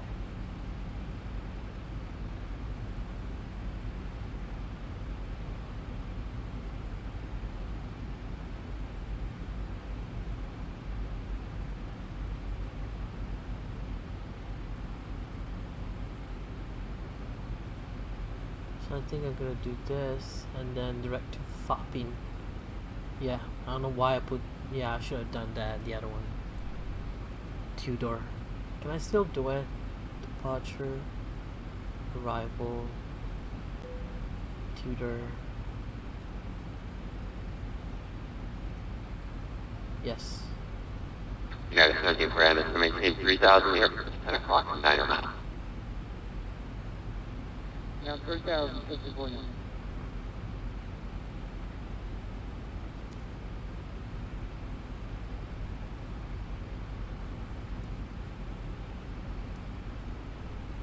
Yeah, 1749, did you see the airport there? Go ahead. Yeah, 1749, quick visual correction right to it, right? So I'm doing to Alexander. So I'm doing an ILS approach, and no, CJ Hollister, your videos are not mediocre. They're pretty good. Fun to watch, especially fun to watch, and that's what you need. I've been watching videos from, I mean, Fly John. We know, everyone knows it, and that's something else. But I mean, I think your videos are fun to watch. And my okay. Southwest 160 second. Okay, I didn't hear what he said. Sacramento International is 1 o'clock, 5 miles reported today.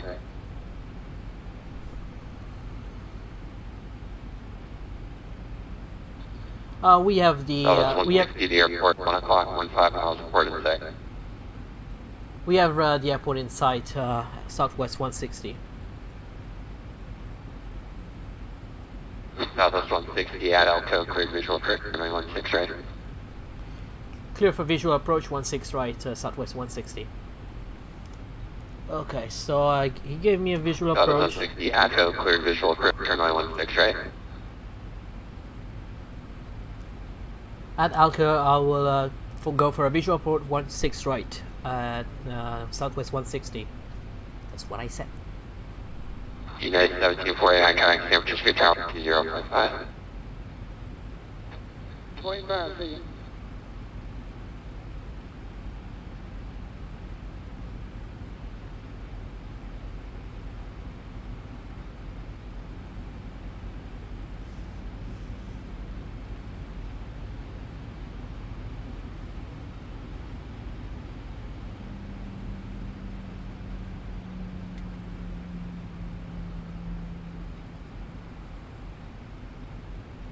Well, at the beginning, the previous controller, he said ILS approach.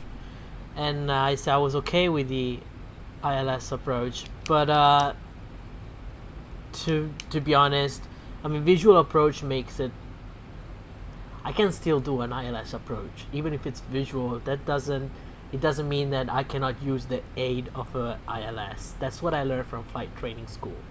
So no, I'm not new on VATSIM, but if someone gives me a visual approach, I will definitely go for a visual approach. It makes life easier, and I mean, as a real pilot, I know we prefer visual approaches rather than instrument approaches. So if we have weather, then well, then ILS, it's the only option. But like now, I mean, there's no clouds around and the sky is pretty clear. Visual approach sounds like a good option. And as I said, it's visual because you can go visual, but that doesn't mean you don't do ILS. It will clear you for a visual approach, but it's still like an ILS approach. Exactly, like CJ just said. Because I'm using an aid that it's on the aircrafts. The ILS, it's something that I can use, and pilots can use whatever they need. In the meanwhile, just wait a second till I think my PC got a little bit slow. Okay.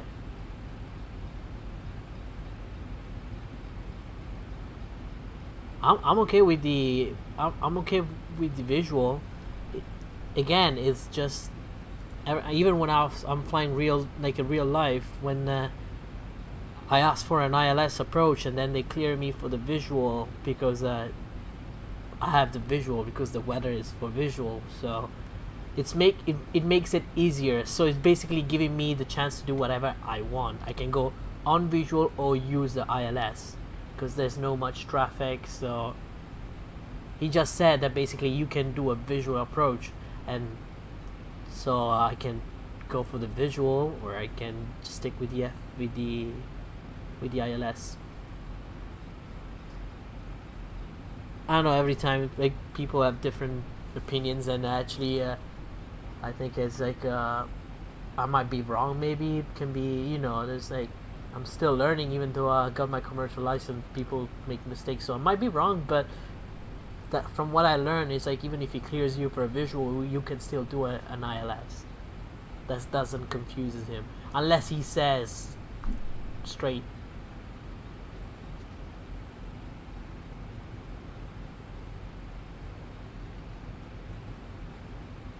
And the controller,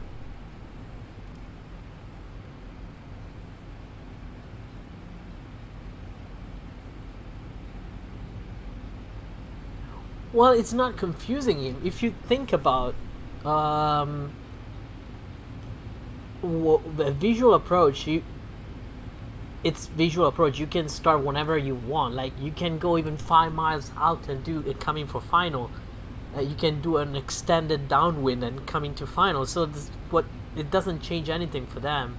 For the air traffic controller, it doesn't change anything. In the meanwhile, let me get down to a little bit more.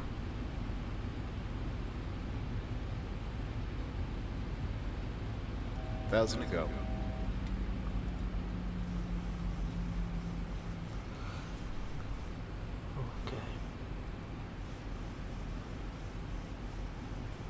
Yeah, I did EASA studies too, because I was born and raised in Italy, and I did my aviation high school in Italy, so we study EASA, and I study EASA in here too during my training.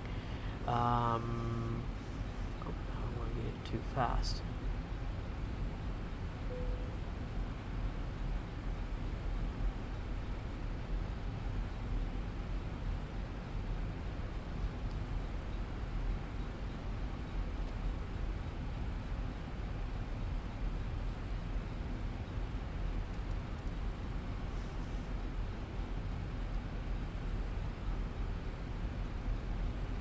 Like, for example, I'm doing, see how it is? It's basically like doing a visual. You're doing a now I'm doing a downwind. portion, and then I will go on base and then on final. So that's doesn't change anything. You're doing, except for when you come over here, if you want you can use the ILS. If you have visual, you can go for a visual. It's actually up to the pilot at that point, because it's, you know, it's that gray area where it's like, if it was IMC, then he would have never said clear for the visual, and I would have gone only for ILS and not for a visual. But if it's visual conditions, you have visual conditions, then you can go for an ILS or for the right visual without even using. Southwest 160, runway 16 right, clear to land. Clear to land, runway 16 right, Southwest 160. So he gave me the clearance to land now. But I'm still waiting to go a little bit further down.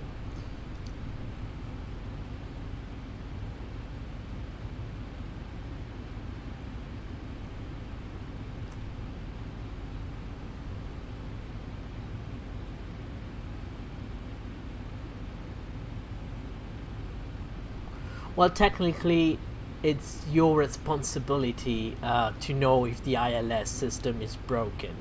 The air traffic controller doesn't have to say that.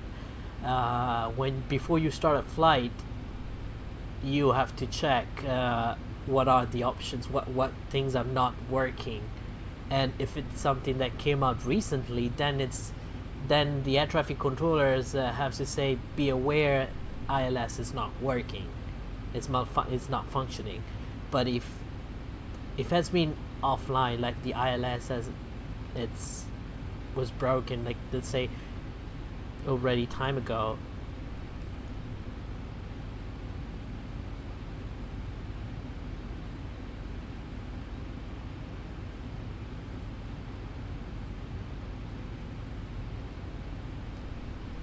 yeah, I never said that they're the same thing, but you can go visual and use the aid, how you say, the visual aid, yeah. Let's do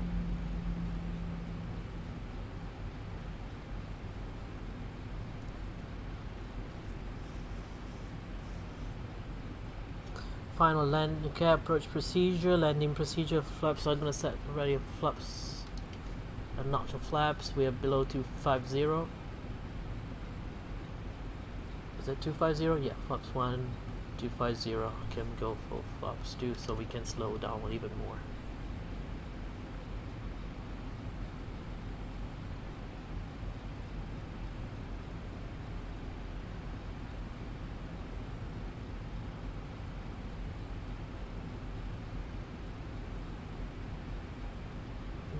So we can go direct now.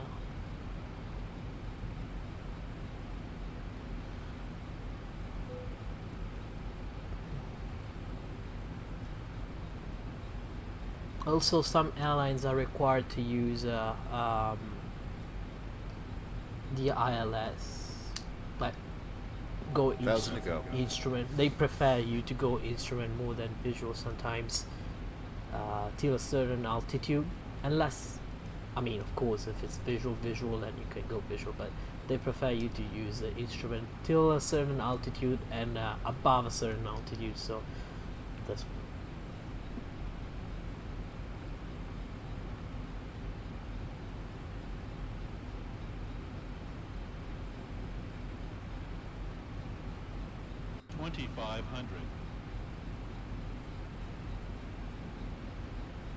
let me put some speed brakes on.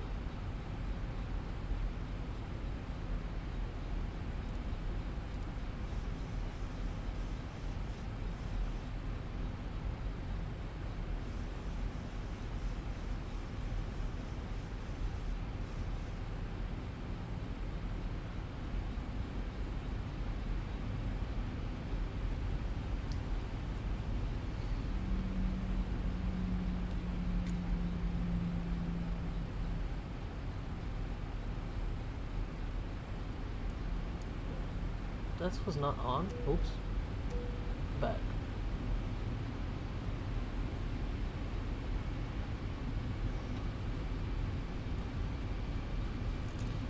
Yeah, no judging. I know. I mean, I'm telling you again. I was born and raised over there. I know.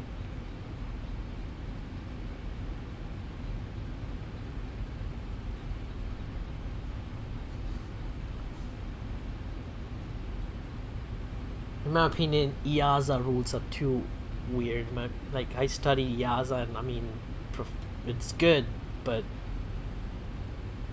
sometimes it's too much. I don't know if you did your 14 exam of the ATPL, but they're not easy at all. But the FAA, I mean, their rules are clear. They're very straightforward, to be honest. Never had an issue. The only thing I had an issue with the FAA is just like the 1,500 hours of requirements to get into the right seat of an airline. So that's the only thing. I always had an issue with that.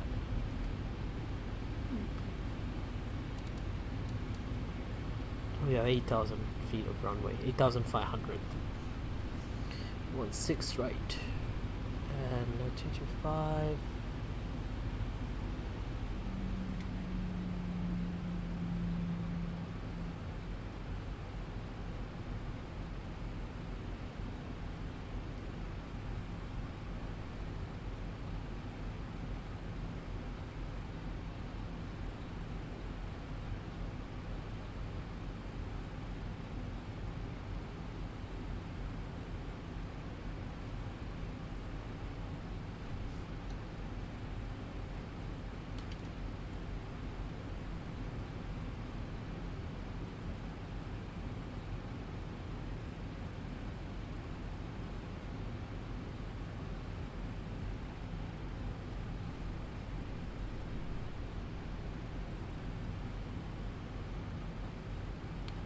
So we have the visual of the runway 16 right in there.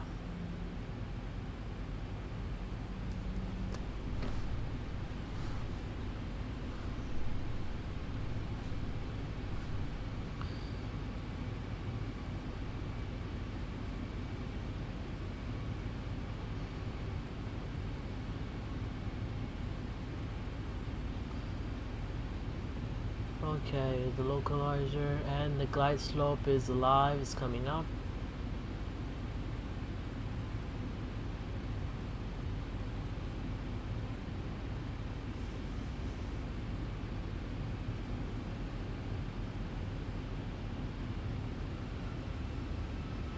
Okay, we got it.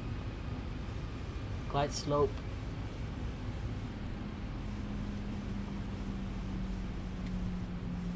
Go with another notch of flap, and we can go with the gear down.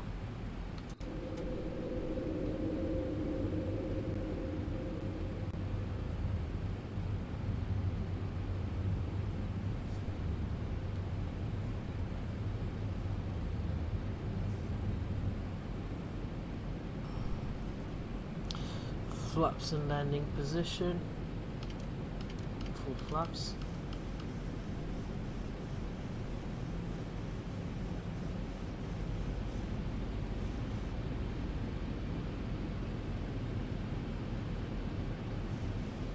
So we can reduce to 142 at least.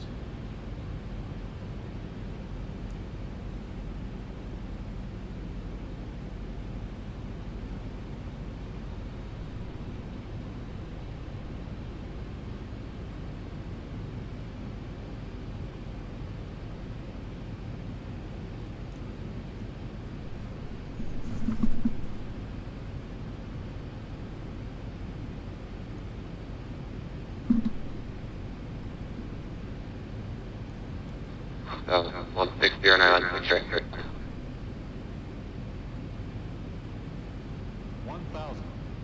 1,000 feet stabilized, Mr. Approach altitude set. Mr. Approach altitude is not 2,000, I just said that one now, though. It's okay, no need, Mr. Approach.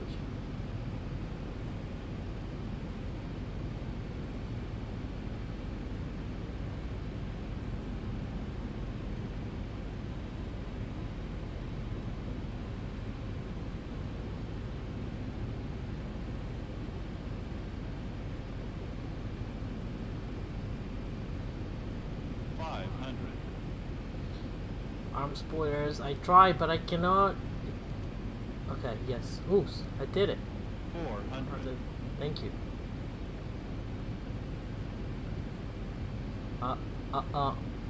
Come on.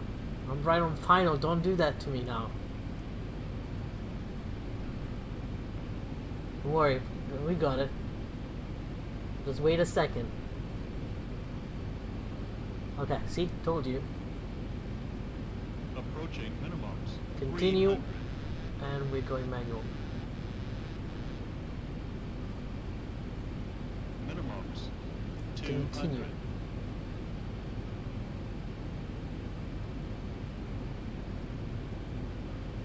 Oops. 100. 50. 40. 30. 20. 10.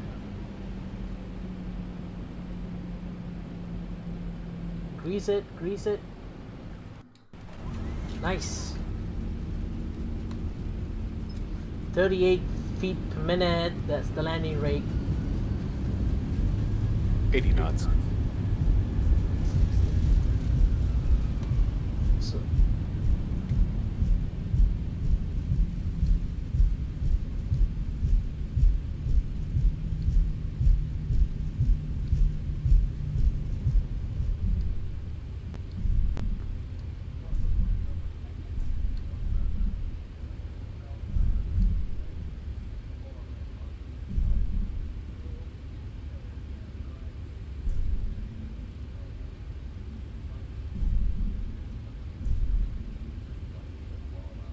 Alpha 11.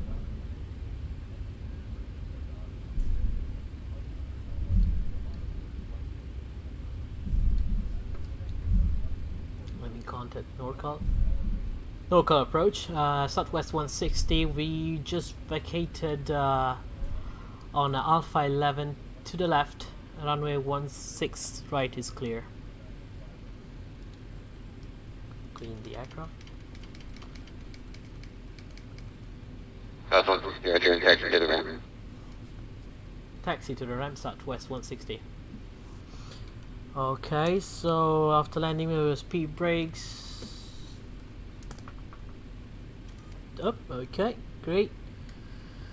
Reverse the stow, probe heat, then goes off, that goes off. Probe heat off, wing NTIs, engine NTIs off, landing lights goes off.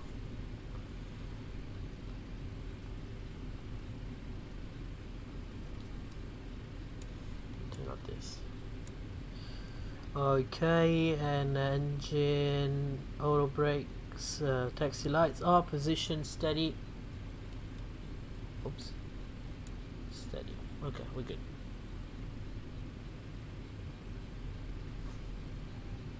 Thanks, man. Yeah, the landing was pretty greasy. It was pretty good. I want to check the replay on that. Taxi engine, okay, set on auto. We're gonna set this one up on auto. Auto brakes off. Flaps retracted. ATC tickets. We're gonna keep it on altitude. On standby. Okay. Weather radar is off. I don't have a way to do that. What APU?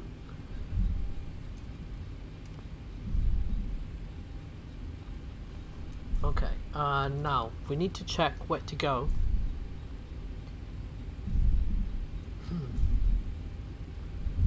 Because this is first time on this airport, so I got out of Alpha 11, so I should go back actually here. Oh, well, I can, oops, my bad.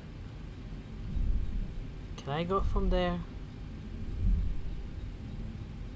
Did I mess it up? Why?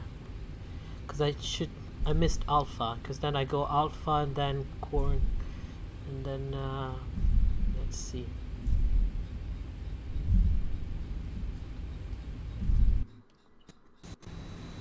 Yeah, I messed it up. Oops. It's okay, we're gonna take a U-turn right here. Hey, people to take U-turns in real life, they do.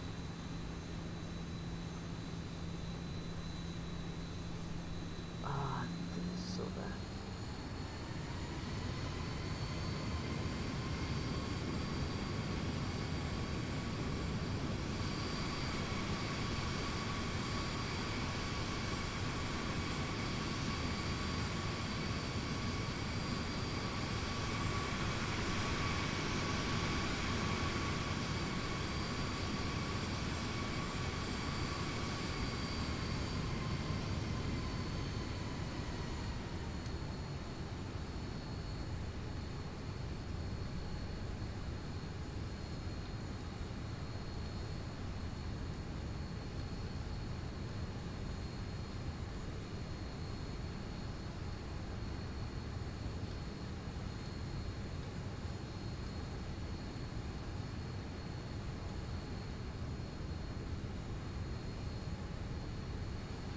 there's two terminals basically, one over there and one right there.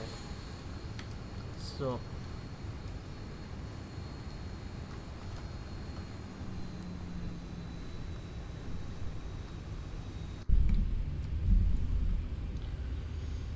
I'm not checking the comments. Okay, check it out.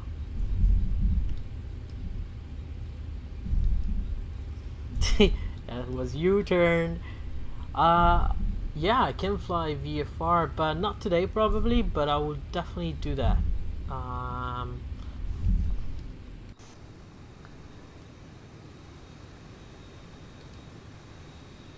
So this is when I pull up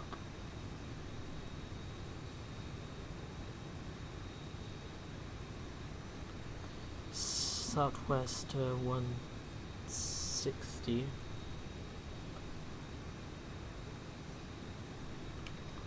Because I don't remember if it's right there. There's gate B3. So Bravo 3, it's Conquerors B. We can go through here, yeah. This makes life easier for everyone.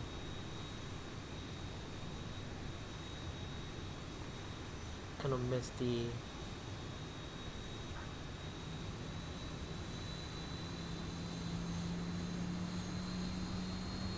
Is it here? Yes. Yes. We can go here. Definitely we can go here.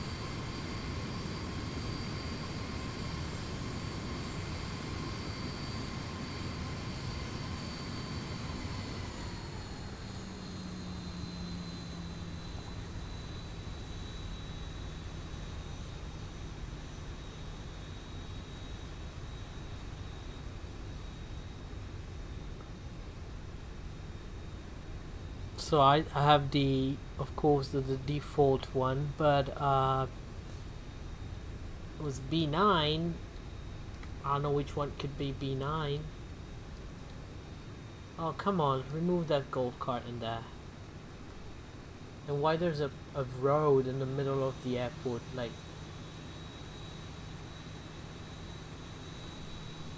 You know what, I'm gonna get to this view so I'll be like not seeing.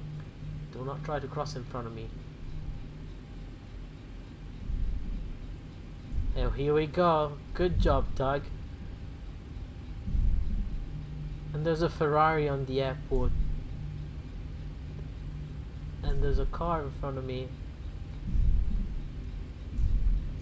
I mean, nah. Just special, like something new. Hey, still better than the you know, the default airports of FSX or P3D.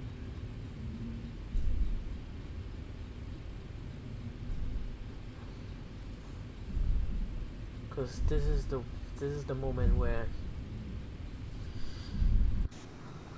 we'll cheat. Oh, going too fast.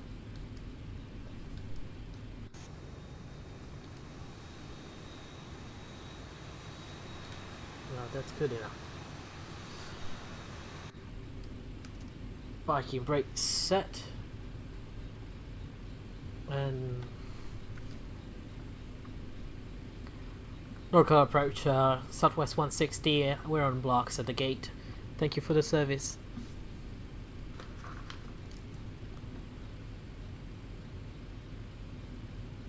Well, what was unusual was... Oh, this is so unusual. Yeah, what was unusual? Okay, so parking brake set. Gonna do the shutdown. Actually, no. Before doing the shutdown, I want to see the replay. So, let me disconnect.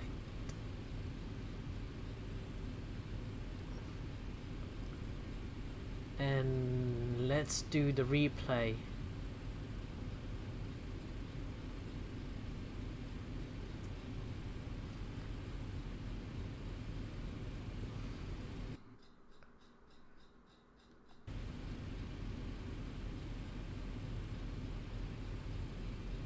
Yeah, that was unusual. The tugs, that's in front of 737 doing 900 miles per hour. Yeah, that was very unusual.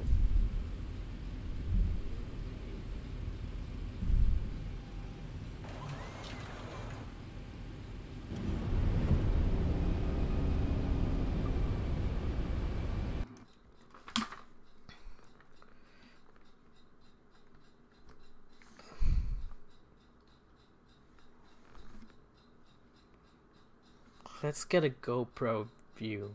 Do they have a GoPro view like this?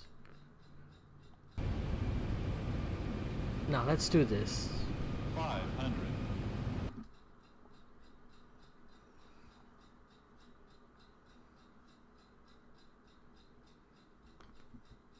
Oh, come on, doesn't give me the...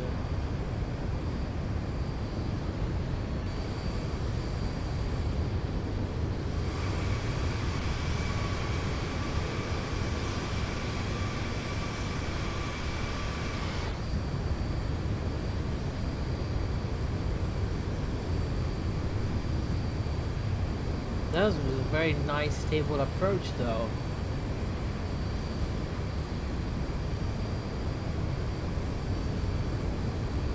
I probably flare a little bit too early. Damn, look at that grease.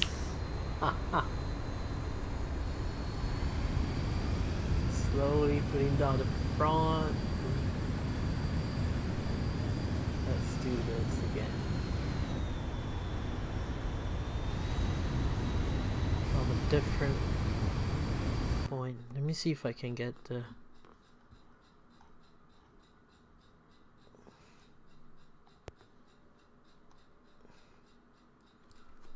Get this baby coming down.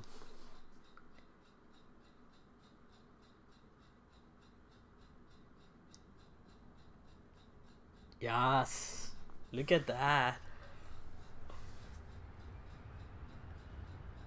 Yeah, I'm pretty happy about the landing. Let's do...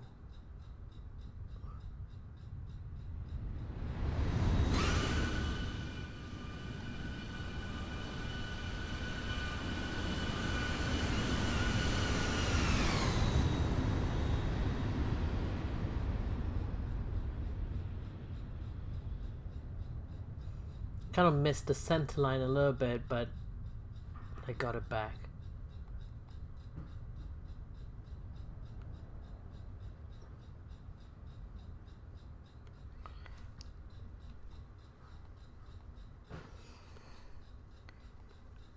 Do we get a...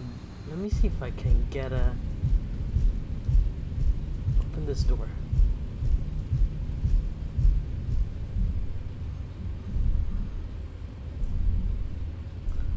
Don't tell me you cannot open the door.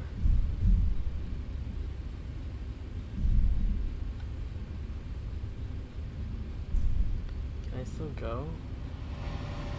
Oh yes, I can. I don't need to open the door.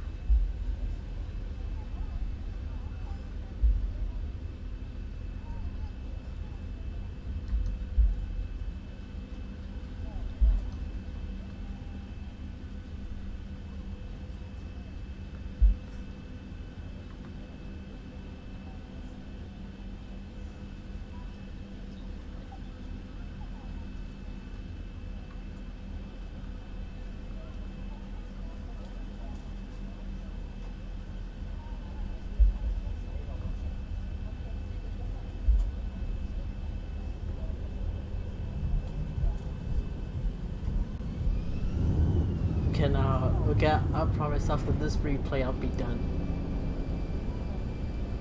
Oh, the landing rate thing is still up. Why? Can I remove it?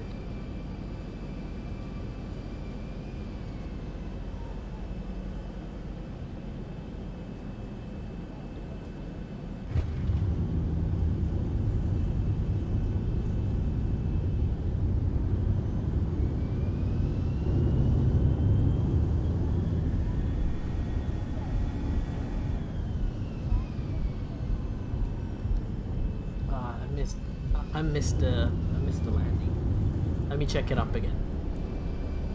Here we go.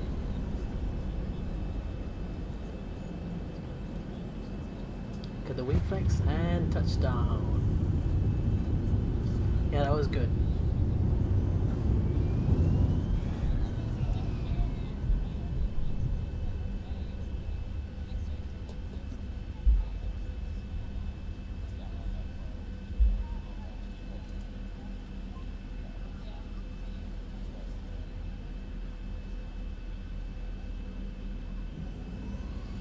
That's a U-turn.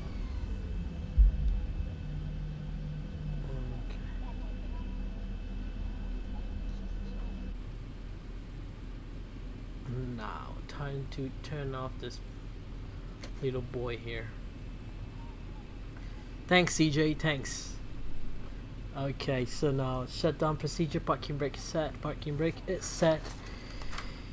APU generator, that thing goes on. APU generator is on. This thing goes good. Mixture cut off. Oh, don't follow me. Stay down. Mixture cut off 1 and 2. Seatbelt sign goes off. Anti-collision lights goes off. Fuel pumps. Fuel pumps left. Off. Right. Off. Center was always off. Cabin utility. Here, this one goes off. They don't need it for entertainment. Hydraulic pumps.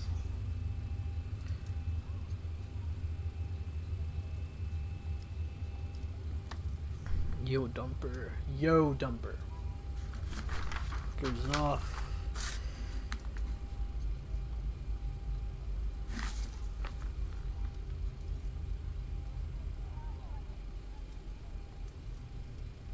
I didn't do the descent, the pre-land, but that's okay next time. Back. Port.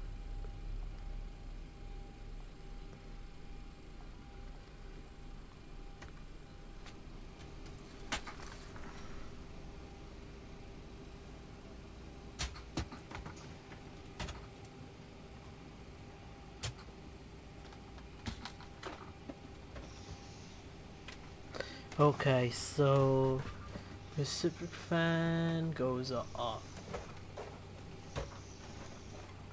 Air conditioning, you don't need, that's enough. No. Kids have to leave the aircraft now.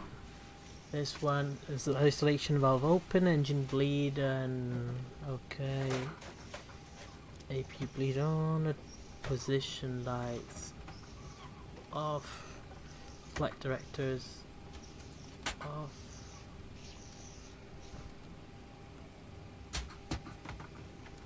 That's not flight director.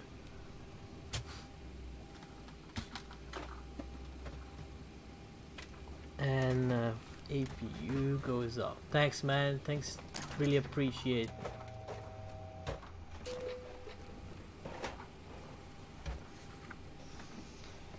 Thank you very much, man. I appreciate watching, and I really appreciate that you stayed with me the whole time.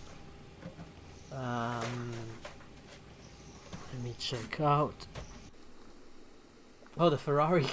The Ferrari came right here. I don't know why there's a Ferrari on the airport. I do not know why though. I think it's a scenery error maybe. I don't know. But well, I have a Ferrari that parked right here next to me. I think he knows I'm Italian, so he's like, okay, let's park the Ferrari right there.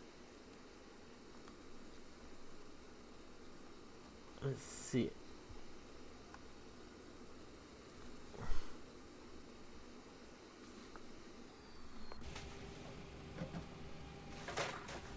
Turning off lights.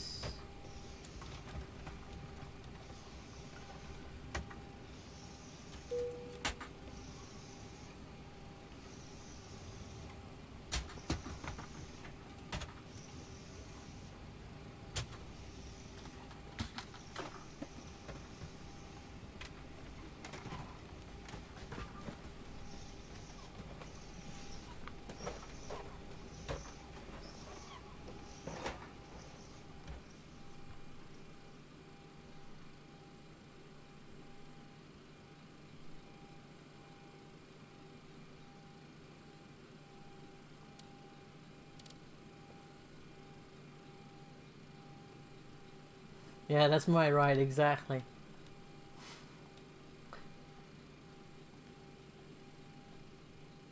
It's gonna take me home. I drive a Ford Fiesta here. CJ, see, I need you as a co-pilot. Thanks. What else I left that should turn off? Well, now we can turn off this.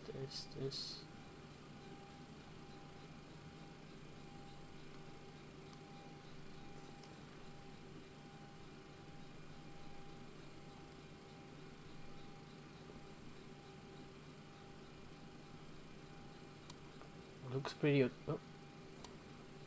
Looks pretty okay for me now.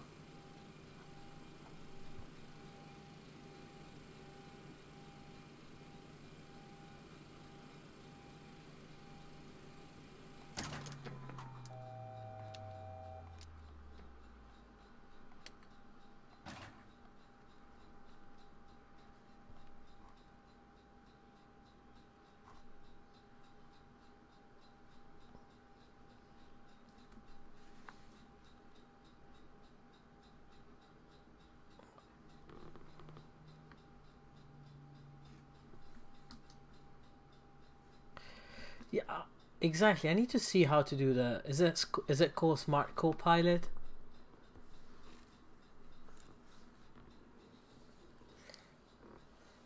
Yeah, I need to find someone who can fly with. But yeah, I can fly with online and share the cockpit. Well, guys, it's really time to go now. I have a few things to take care of it, and I don't know if I'll be online today, but I'll try. Cold and dark, exactly. That's what it is now. Cold and dark. And to be honest, I like the texture, the new things they did here, and wow, that's amazing. Got some coffee from like a week almost, even though still have bubbles, but yeah, guys, thanks for watching again, and it's been probably one of my best streams. So my Ferrari actually went. I hope it comes back. Oh, here it is. But yeah, thanks for watching again. Remember to subscribe, hit that red big button, hit a like if you liked the video. Just crashed into each other right there, and the Ferrari crashed too. And let's wait for the other one, and here we go. That's a massive orgy. Oops, I don't know if I can say that, but it was great having you on board today. And yes, please subscribe, hit the red button, and see you next time. Have a nice day. See ya, CJ.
À destination de Montréal et Halifax.